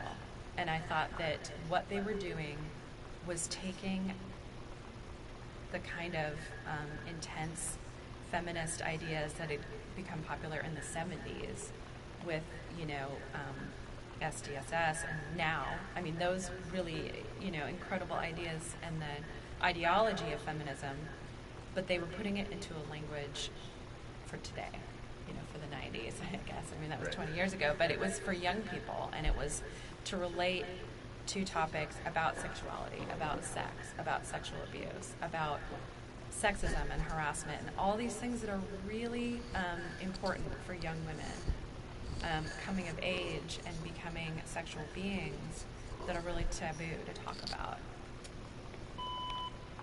From here you take a right going to Sam's room, which is open, and there are, I want to say, there's 4 in here, and I think there's 1 in that room, but we're going to start with cart art. Around here, you will find some of Sam's Super Nintendo cartridges that she left behind. Obviously, for legal reasons, we couldn't put real games in, and so we conscripted a few of our friends in the industry who are really talented artists to make cool label art for fake Nintendo games that we came up with. It's so true. The first one was Super Spitfire, and that was by Rachel Morris, who is a cool artist. What is it? The NYU? The NYU Game Center. She's done a bunch of like posters and other art for them. And then the next one was Adventures to Caricatures, which is it's sort of a It's a mascot platformer. It's a Bubsy-esque dude having cat. Oh yeah, but it's a regular cat. It's not a bald cat. Yeah, it's a regular cat that rides a motorcycle towards an explosion. Yeah. But yeah, Lee Petty is the art director at Double Fine and worked on Brutal Legend, and I think he led up Stacking. And yeah, he was nice enough to spend some of his free time making the label for Adventures to the Cat Returns. Yeah, we ran into him at GDC, and he offered to help us out, and we were all like, ooh. We were like, oh, you didn't think we'd take you up on that offer, did you? Draw us a cat. Yeah, he regretted the error of choice. And then the third one is Journey of Crystal, which is sort of a JRPG beast, and that was done by Jen Z. Yeah. Okay. She's the art director at Supergiant. She did pretty all of the art in Bastion, and is working on Transistor. I know we had some people say that they could tell that it was her art because it has such a signature look, it's pretty distinctive to how she does things. So it was really cool and really exciting to have these really talented people from other studios that are inspirations to us contribute their unique art to the game. Alright, Stereograms is right next to that one. So these are stereoscopic? Stereographic. Yeah, these are stereograms. Yeah, that's the stereogrammatic. Yeah, stereograms, popularized by the Magic Eye brand of images from the 80s and 90s. These really work. Like if you cross your eyes and you can do a Magic Eye image, you can see what's in these. Spoilers, they are. Well, as I recall, there's a cool shark. And I don't remember Carla. What? It's a big heart. Okay, it's hard for me to do those things. And that's true for a lot of people. So the two instances of people not being able to see those images are they just can't do them, which a lot of people just can't do them, or they were born in the late 90s or after the 90s and played our game and didn't know what the hell these things were. Yeah, what is this weird static shit? Yeah. Well, I thought it was like we got some messages that were like, I thought it was just a weird drawing. So, yes, as you get older, you can't hear really high-pitched sounds anymore, and you know what Magic Eyes are still. It's the circle of life. Alright, we're actually going to go in the closet because there are 2 in here. One of the assets that I really liked creating in the game was board games. So there's 3 in total of them throughout the house. Ideally there'd be more, but we had to focus on getting the balls built and things like that. But I really like them. They're just a simple extruded cube. There's something about environment design that's really fun. This really goofy aspect of it where you have to create fake brand names, you have to create fake toys, fake storefronts. Maybe my favorite is in the game Costume Quest, when you're going through the shopping mall, there's a store called Why Not Flip Flops, which always makes me really happy. But this one is a parody of Dream Phone, which is an awful game that came out in the early 90s where you sit around a table with your girlfriends and you pick up this plastic pink phone and call these sexy boys, and you see which one likes you. It doesn't really suit Sam's personality exactly. I figure maybe it was given to her by a well-intentioned relative who doesn't quite have her personality down. And maybe she played it once on a lark and then put it in the closet, and that's where it stays. And right next to that one is religion. Mom and Dad are much more actively religious. You know, there's a Bible in the foyer, and there's a Bible in Dad's bedside table. Well, or arguably they want to appear actively religious. But yes. Yeah, I think that, my intent was that they aren't super religious, but they probably still go to church. And they also they would feel bad if they put their Bibles away. They'd be like, oh, we need those to be out for us to look at, to consult in case we need them, or something. But it's definitely, I don't know, it comes from my own experience of my parents went to church and were more religious and stuff, and as, I don't know, around when I was like 10 or 12 or something, I was just sort of like, I remember having a conscious realization of just, none of this makes any sense. like I was like, this is all about a guy who was dead and then came back from the dead. That doesn't happen. Magic isn't real. Wow. And then there was a process of like being like, okay, well I'm just not going to go to church. I also remember having a conscious realization that the only reason I wanted to go to church was because after the service they gave you free donuts. Oh yeah. That's fun. And so I don't know. It's probably just partially me projecting and trying to show that Sam is re-examining her own values as she gets older and grows out of childhood and doesn't necessarily share the same beliefs that her parents do. I never tried really hard to I don't know. Actually, yeah, I don't know. It was normal church behavior. Like I would go and help out with my younger siblings, and my parents always went to church or whatever, and then go along. And there was a couple of people that I didn't understand, but it took me until I was about I think I was 13 or 14. I spent a significant amount of time really trying to to be like, all right, I'm gonna do this church thing. I'm gonna try really hard, and I would get annoyed at people when they said "oh my god" and stuff, because I thought that was what you were supposed to do. And I think it was, I don't know, lasted 6 or 8 months or something, and then it broke and I couldn't do it anymore. And I forget what I did something, I ruined something in the church through total not caring. I built I remember now, I built a house of cards out of a Bible trivia flashcard set. Well, it was just Trivial Pursuit, except it was Bible based. And I built this big house of cards, and at one point I remember thinking, fuck it, and I glued the cards into place. So I had this big house of cards that glued together, totally ruining all the gun-in cards. And at that point, I stopped going to church so much. Alright, out the door and to the right, inside the locker, is about Lonnie's photo. Yeah, I ended up being pretty happy with this. This is the only picture of Lonnie that we had for a really long time, and I was really glad to actually come up with something that we liked, since this kind of thing is really hard, especially when it is such a major character. The other thing is, Lonnie has a cross necklace. She also has some Catholicism in her family. Yeah, and I think that's something that I don't think that particular detail has been called out by anybody. People notice the Bibles and whatnot, but yeah, I intended for Lonnie, I thought it would be interesting if she came from a more conservative family than Sam's, in that she actually wears a cross necklace and carries some Catholicism with her, and her dad was an army guy, and her background is even in some ways maybe kind of more stifling than Sam's, and that's probably why she's a more openly rebellious person on the outside. And the last one in this room, right by the bed. I was one of the hosts of the Idle Thumbs video game podcast for a year or two, and I go on there, and every once in a while those guys are my friends. And I didn't want to put Idle Thumbs references all over the game, but I did want to have Idle Thumbs references in the game, so we localized them entirely to this one piece of paper.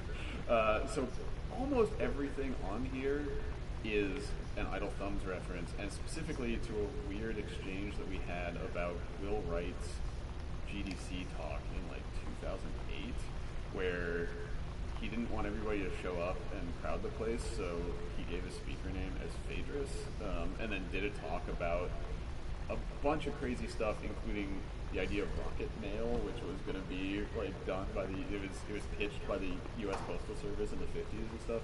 So, and then the thing on the podcast was about how Phaedrus had a little brother, and so anyway, whatever. The brother, of course, it's a Phaedrus, and you can't hardly see the icon in the back because it's obscured, but there's this 50s rocket icon in the back that's like the logo of Phaedrus Motors, and then also it's the reference that Will Wright was making, and that is a secondary reference here to the motorcycle thing, is that in Zen and the Art of Motorcycle Maintenance, the book, the author is having kind of an ongoing exchange with this character from Greek history called Phaedrus, and motorcycles and blah blah blah. So it's a big knot of obnoxious references to lots of different stupid things. From here we go out the door, and right as you exit the door, turn to your right, and there's one about writing notes. Barfburger is enjoyed by all. So the thing is, I drew the Barf Burger because I drew all of Lonnie's drawings. So I drew the two cats on the motorcycle and the Captain Allegra drawings and stuff like that. And that was really, I think that it goes hand in hand with, I did Lonnie's handwriting in the game, and Carla did Sam's handwriting. And that was partly because the two of us were going to be working the most closely on this stuff, and so being able to just quickly like rewrite a note that we wanted to change and scan it and update the game and not have to like email somebody to say, oh, could you write that again or whatever, was really useful. And also we both just happen to have sloppy teenager handwriting that looks believably 17 years old. Also, I have a believably 17-year-old level of drawing skill, so that works too. But it was fun because basically the notes were created in real life in essentially the same way they were in the fiction, where I would write my part of the note and then hand the piece of paper to Carla, and she would write her part of the note, and we just constructed it that way. Alright, into this door, the bathroom. There are 3 in here, actually. A lot of Gone Home is about pointless interactivity that is sort of things being interactive for the sake of them being interactive, but it really comes from our inspirations of immersive sims like System Shock and Bioshock and Thief, where a big part of the design philosophy behind those games and Gone Home is that the world needs to be really internally consistent, and there's this feeling that if there's something that your character might do, you should be able to do it in the game. So in Bioshock, for instance, you can flush all the toilets and you can turn on all of the faucets, and that's also true in like Deus Ex and Dishonored. Like, and sometimes, you know, like the water fountains in Deus Ex give you like 1 health or whatever, but really you can interact with them because there's this expectation of, if you could interact with that, if you encountered it in this world, we should let you do that, right? So you know, all of the faucets in our game can be turned on, and they can be turned on so that you can turn them on and you can flush all the toilets, and it extends into our philosophy behind, you can pick up every plastic cup and toothbrush and Kleenex box, not because it's going to add a whole lot to your understanding of this world to be able to look at the underside of a cup, but to pay off that expectation and say to the player, yeah, you could pick that up and look at it, so we're going to let you do that. And it's going to be consistent interactively with the stuff that is important. And that makes it your job to look at everything and give it your attention, and for you to decide and understand and figure out what has significance and what doesn't, and not for us to tell that to you. Right, next one is right next to it in this little cabinet. The boxes of tampons that you can find in the washrooms around the house, they weren't originally on the list of items that needed to be modeled, but when you're creating a bathroom at that level of fidelity, when you're creating a bathroom for a teenage girl, no less, the idea of not having something like that is kind of jarring, or it was kind of jarring to me. Especially because when you're at that age, your period is something that kind of really defines your mood at any given day and maybe what you wear and where you go. So, I just thought it was, something necessary for visual storytelling, especially of a girl going through what she's going through. And right behind that is the last one in here. I mean, I've always, one of the most comforting things in the world to me is having somebody like brush my hair or stroke my head. Like my mom, when I wasn't feeling well, I'd lie down in her lap and she'd just brush my hair. It would always make me feel better. Like the weirdest way, I couldn't figure out why, but it just seemed like this friendly connection to somebody that it is, like she says, it is strangely intimate in a way that I'd not really, I guess, put into words until reading that part of the script. Where that's what I was thinking of, was like that connection, that sort of human touch, that it's something so friendly and so loving that you can do. And that whole idea of like touching someone's scalp being so intimate, it just made me think of that. Just those wonderful little moments where just a touch can be so much more. Alright, we're done in here. Go back out into the hallway and into Mom and Dad's room. At this bottom drawer, as soon as you walk in. Oh, hey, look at that. The life cycle of the condom. That's not a thing. The life cycle of the condom. All right. By Carla Zamanja. Is as follows. Initially, the condom was a separate plot point. It was an actual plot point. We gave it to Lonnie, and we had Sam find it in Lonnie's purse, and it made Sam worried about what the hell she was doing with it, etc. And that was sort of a wedge to drive them apart when that was the storyline, which it no longer is. And because we decided we hated it. But I had already made the condom asset, which I'm actually really proud of. I really like that condom. It's really good. Also, I think Nero is a really good brand for condom. Anyway. Yeah, it's a play on Trojan and everything, but it works. But it's, it's the whole, like, notably decadent, right, it's like, anyway, I like it. I'm proud of this thing. And the specular on it looks really nice. It does look good. I don't know.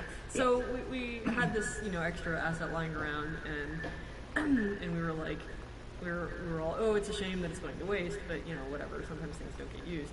And then we remembered the horror of digging around in your parents' drawers and finding their condoms and stuff, and being just utterly fucking horrified. And we decided we'd give that to you, the player. Alright, next one's right in front of you.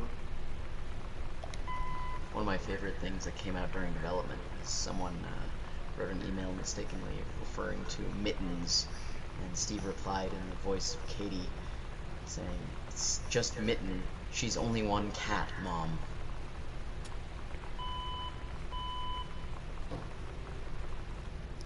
Alright. That one was a short one. Go into the closet. There are two in here. Another board game. This one wasn't done by me though. This one was done by Carla. But I really like it because the ghost figures on the back of the game are actually long deceased family members of mine. When I was home at Christmas, I was digging through my family's basement, sort of getting an idea of what a basement has in it, just sort of for set listing purposes. And while I was down there, I found a big box that my family actually hadn't seen. We got a big box of things from my grandmother after she passed away. And inside the box was all these tin types, love letters and sort of immigration papers and notes from as far back as the 1850s when my family had emigrated from Scotland and Ireland. And I asked my family if it was possible that I include these in some sort of artistic project, and they said sure. They gave me their blessing, and I scanned them, and I didn't know if they were actually going to make it in the game, but then I saw that Carla had made this game, and really liked that they showed up as ghosts on the back of it. And it's just sort of, I think, a nod for idle films who really feel quite passionately about ghosts that we do without. Surprise! On the other end of the closet, on the opposite side of the vertical. So there's a lot less density in the house than there would be in a real house. Like, if you look around your house, there's just junk piled everywhere, probably. Maybe like, it's just our house. I think it's most house. Oh, you're right. But, so, you know, our strategy was you either fully invest in something and, you know, put, like, a plausible representation of this aspect of a room in, or you just don't put it in at all.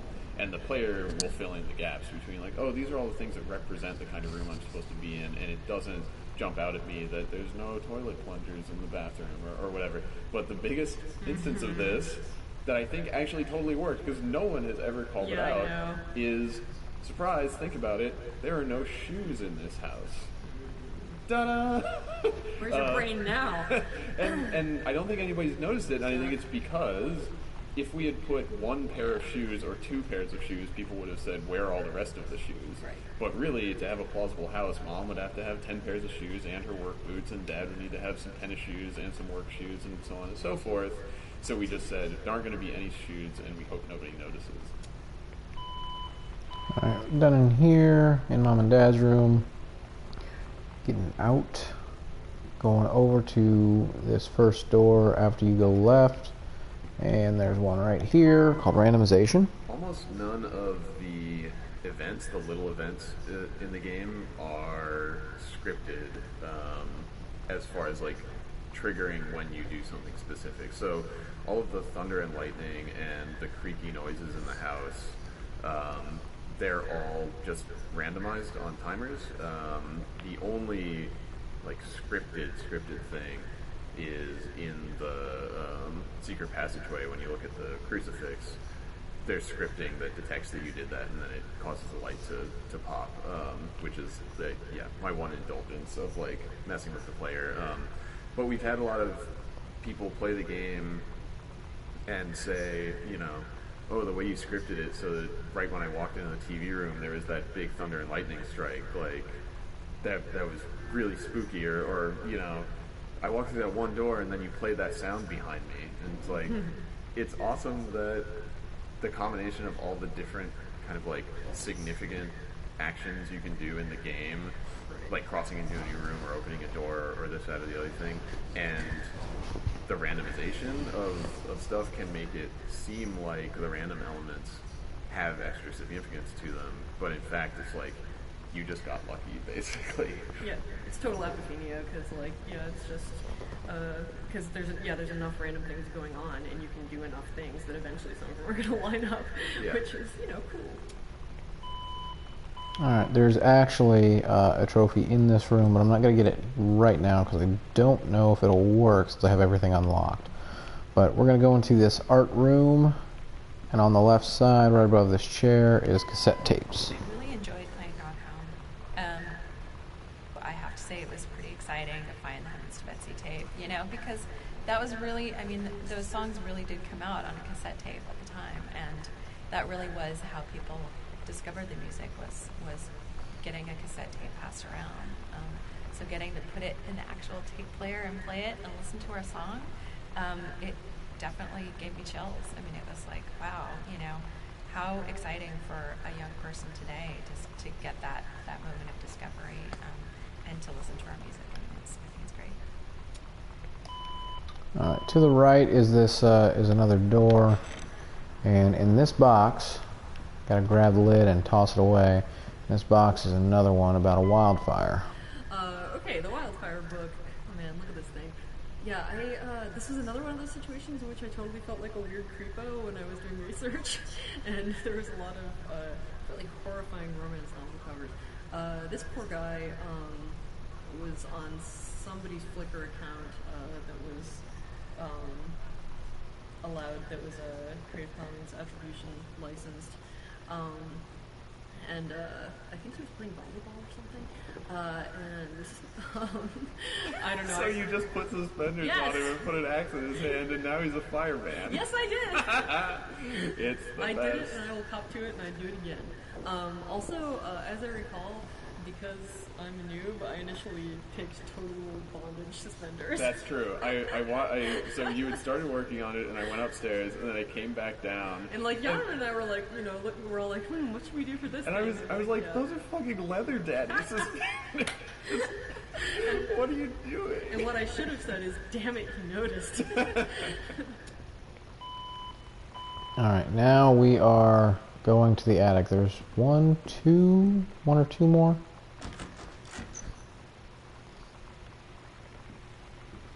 This is by far the one that takes the longest, and it didn't have to. It was my own choice, so.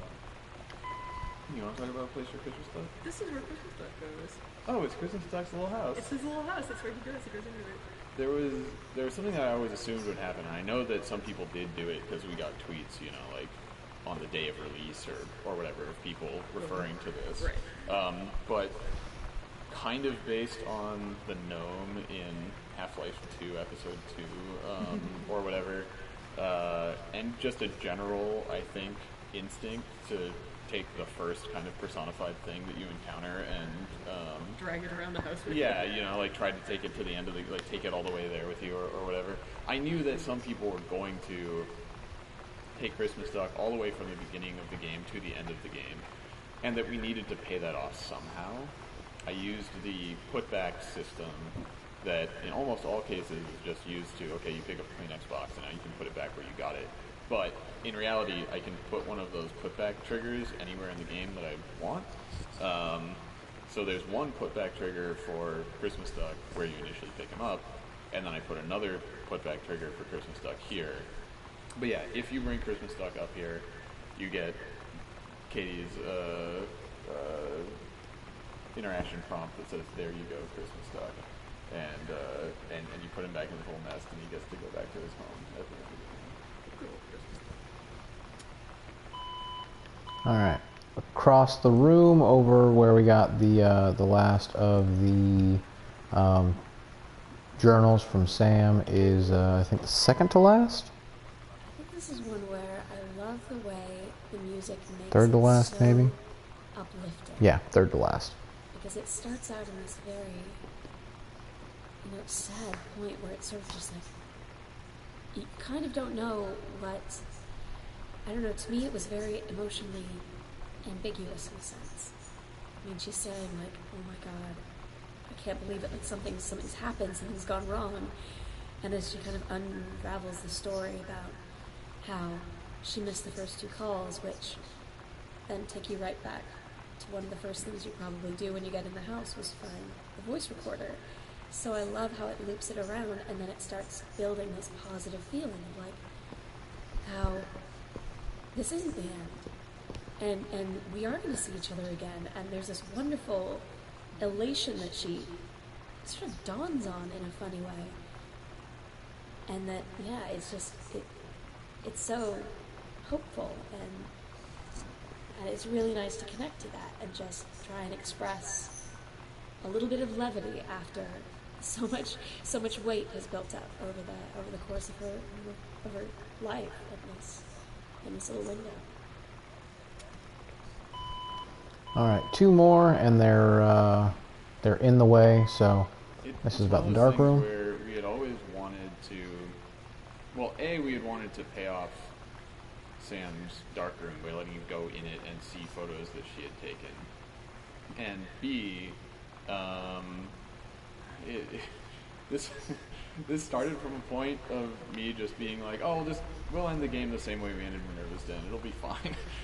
But between those two things, we initially figured we were signing up for photos that would have taken a lot of time and effort to make, of like a photo strip of the two of them in a photo booth, which would mean let's do 4 pairs of photo painted photos of these characters, and just like pictures of them in the mirror together, and all of this very high cost facial rendering basically for Carla to do, because we had we had this style that was like, okay, you do photo collage and then you paint it over to make it look consistent, and it's a lot of work, and it's hard to get the pieces and the lighting and the poses and everything looking right. I'm just not that much of a pro in order to be able to do that fast, and so yeah, it would have been months. Yeah, so you know, we have the one very close-up photo of Lonnie's eye, and then we just brainstormed what are evocative images of the two of them and their life that we could create without having to show their faces a bunch. And I think that, like so many things, taking a step back and only, you know, seeing the implication of these characters is probably a lot more powerful than if we had just made a bunch of pictures of them looking at the camera. Being less literal is definitely more meaningful in this particular case. To the extent that I remember when I took these holding hands photos with Rachel. I don't know. I took a dozen, something like that, different versions of them, and then I was going through them afterward to try to find the one that I wanted to use to Photoshop in the letters and the heart and everything. And I found myself thinking, oh, these are all so sweet. And like, I had just taken them 10 minutes ago with my roommate, and it was just like, somehow this here is more evocative and meaningful than a happy face, I guess. But anyway, yeah. I was fooled by my own shtick, which is extremely silly. All right, and the last one, if I did everything correctly, is right in front of the end. So this is the last room in the game, or at least the last room chronologically in the story. You did it! Yeah, this is where you find Sam's journal that you had been hearing diary entries from.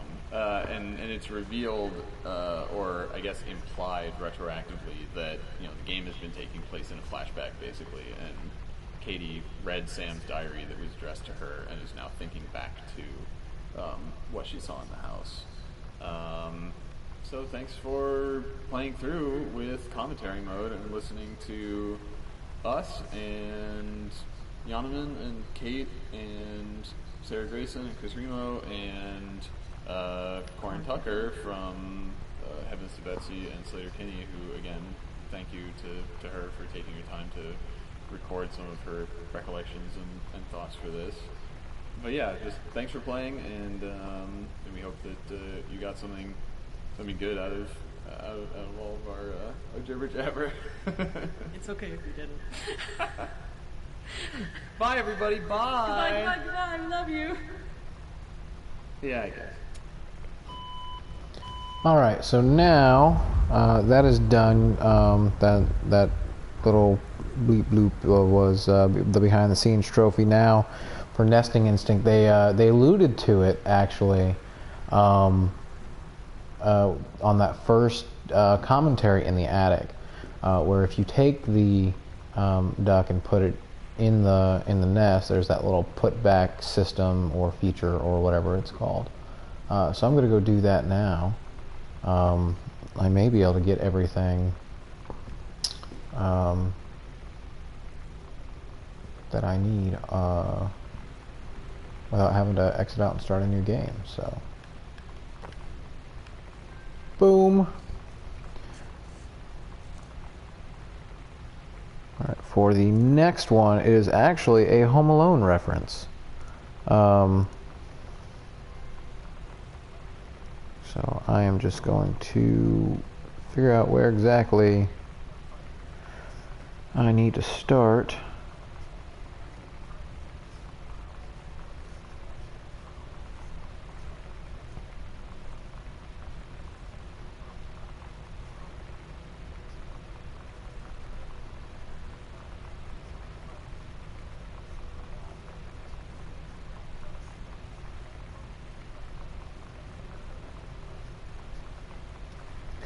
All right. Back down.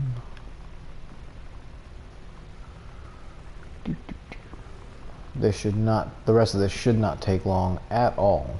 So what I'm doing right now is the Wet Bandit trophy, which I have to turn on every faucet in the house at once, which is a nice little Home Alone reference.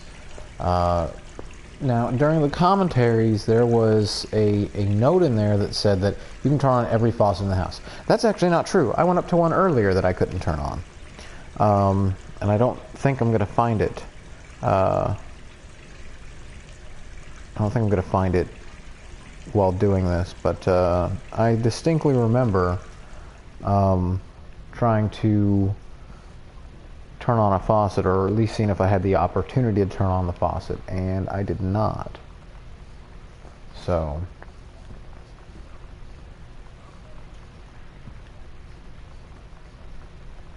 alright, in the parents' room there are 3, I believe.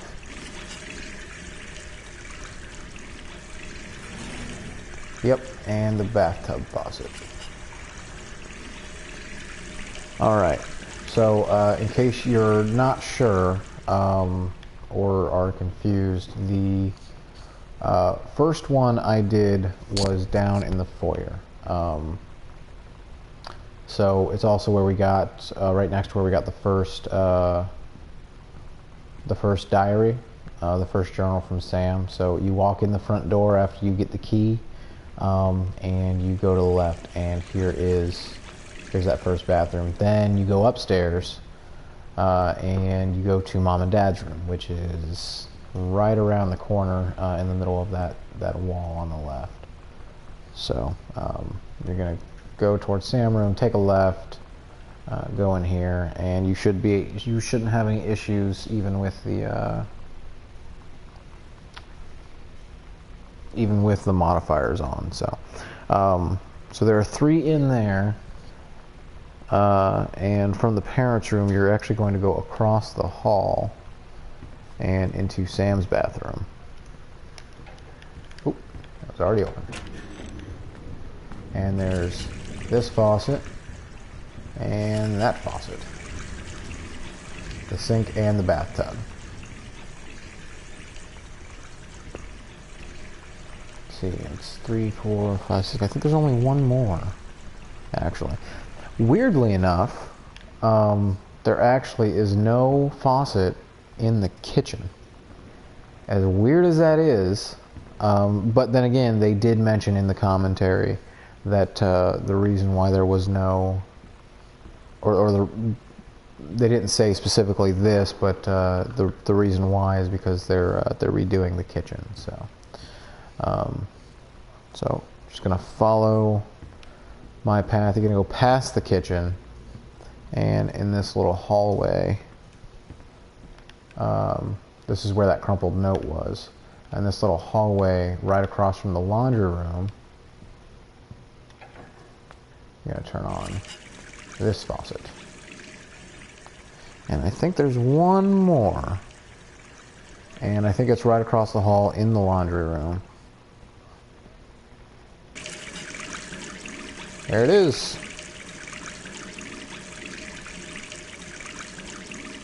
So next one is intuitive, which is to guess the combination of Oscar's safe before finding the code. I am honestly not sure if I have already found the code, if I've actually seen it or not. So if not, I'm gonna have to restart, which will be fine.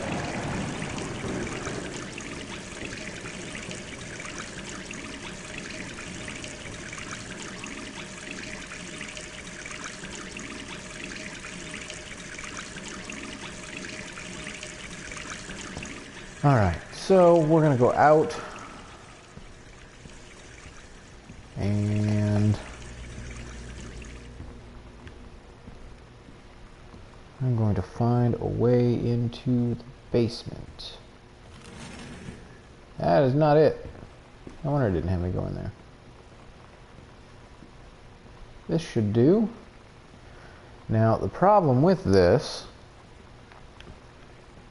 or the potential problem with this, is you have to get this without ever seeing the code.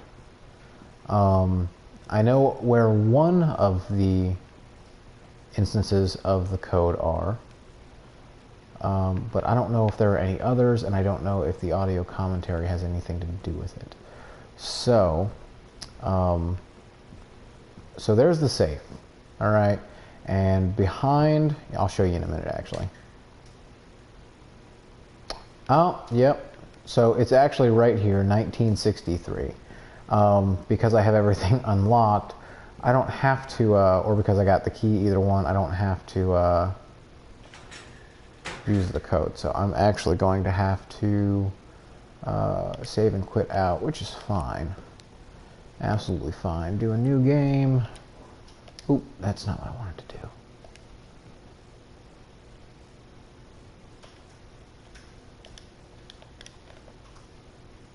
Okay, there we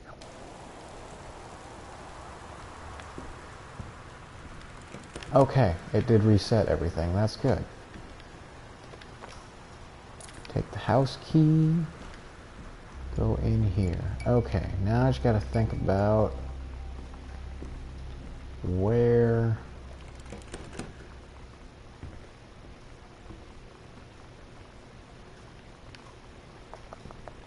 it is and how to get there.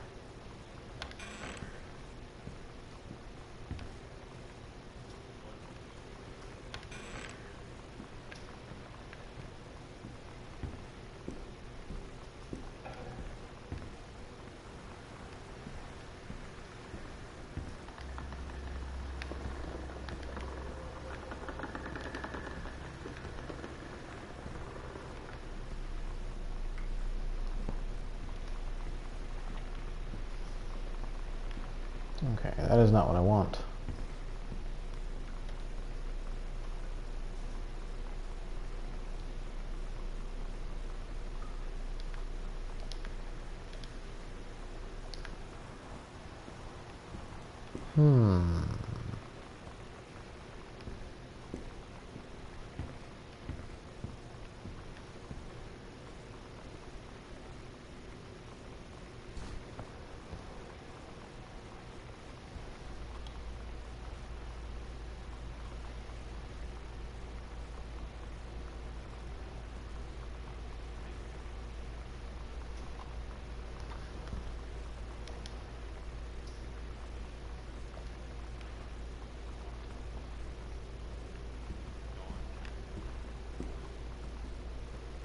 So it suggested that I go straight for the safe.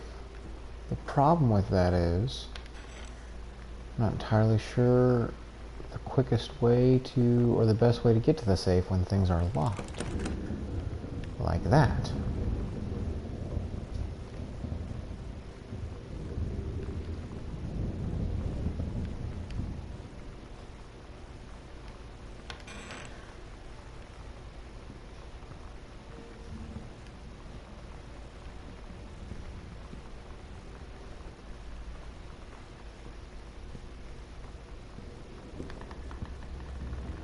Obviously, I have not been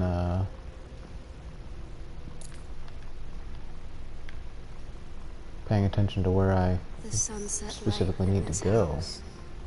It's the saddest thing I've ever seen. I just want to sleep. When I'm in the attic, it almost feels like Lonnie could still be here.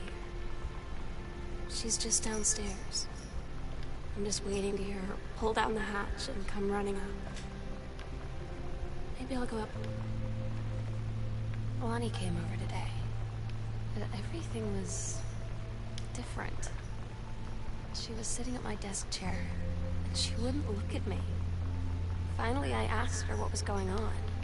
Okay. She said she felt like she'd done I got a key something that says wrong basement. that night in the city. Like I must think. But I said no. There was nothing wrong. I just wanted to say. Still I locked. couldn't find the words. It felt like I was gonna cry, but I wasn't sad. She got up and sat next to me on the bed. I looked at her.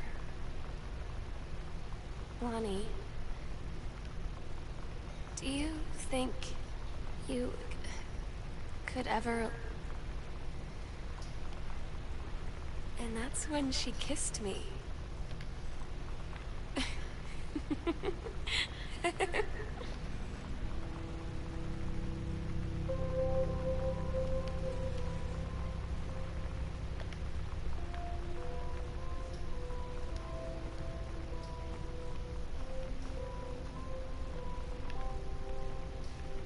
Well, that doesn't help me at all. I know there's a secret panel over there.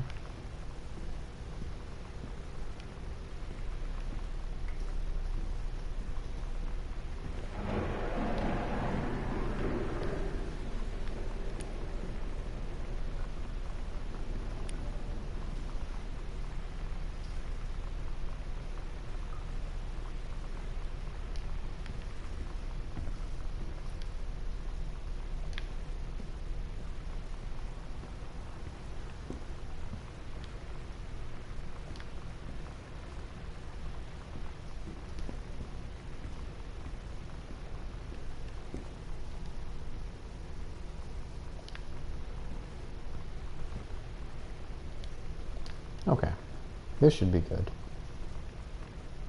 If this doesn't work because I've seen it, well then I pretty much know where I need to go now. This has actually been the most frustrating part of the whole thing. Alright, to the chairs, see the furnace, take a left, take a right, go into the servants' quarters. So instead of going straight for that table and that lamp, or lantern, take a right into the servants' quarters.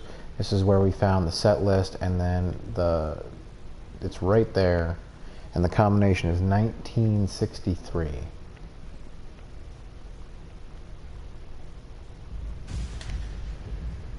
There we go.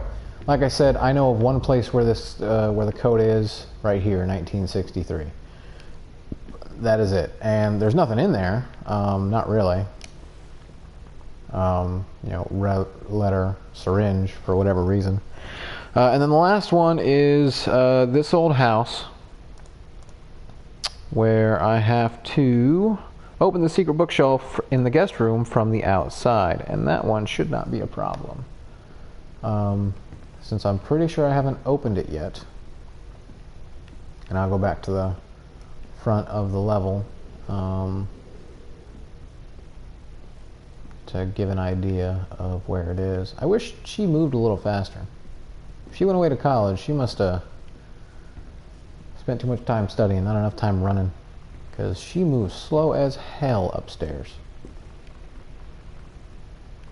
That's not the one. I am on the bottom floor, I think. Yeah, I'm on the bottom floor. Alright, I'm running as fast as I can. Alright, so there's the door you come in from. Obviously, I want to go up the stairs. And again, this is for the last trophy. Unfortunately, there's no platinum, but it is what it is. Go up the stairs and go down the hall, head towards Sam's room, and then you're going to take a left. And you will continue to go straight. I want to say this is it. Yes, this is it. Alright, this is the guest room. It is at the end of the hall. You will get to Sam's room, take a left, and it'll be at the end of that part of the hall. And it's right before the attic. So if you turn left and see the attic, it is right beside you if you're in the corner. So go into the room, take a right, and you'll see that there's two bookshelves here. And if you slide this door open and look up, you can see a little bauble of some sort. Press the button. And there it is. That is the out of route way to do so. That is also that one room that I have said a couple times that you didn't actually have to go through. I had to go through it this time, but that's where it leads to. So, and if you do go that way, then this is the handle you pull to open it. So, I broke it. But anyway, that's it. That's all the trophies for the game. I've completed the game, what is it, 4 times now, and I've gotten everything else. So that's going to do it for Gone Home. I'm actually a little disappointed, not in the game itself, but that it was so short. Now, granted, I didn't listen to all the diaries, and I could go back and do that. I won't, but I could. So it is actually a enjoyable game for me anyway, because it is very story driven, and it's more interactive than something like the Telltale games, which I still like, but not as much as Everybody's Gone to the Rapture and stuff like this. If you have not checked out Everybody's Gone to the Rapture, I highly recommend it if you like games like this. But that is going to be all for me for now.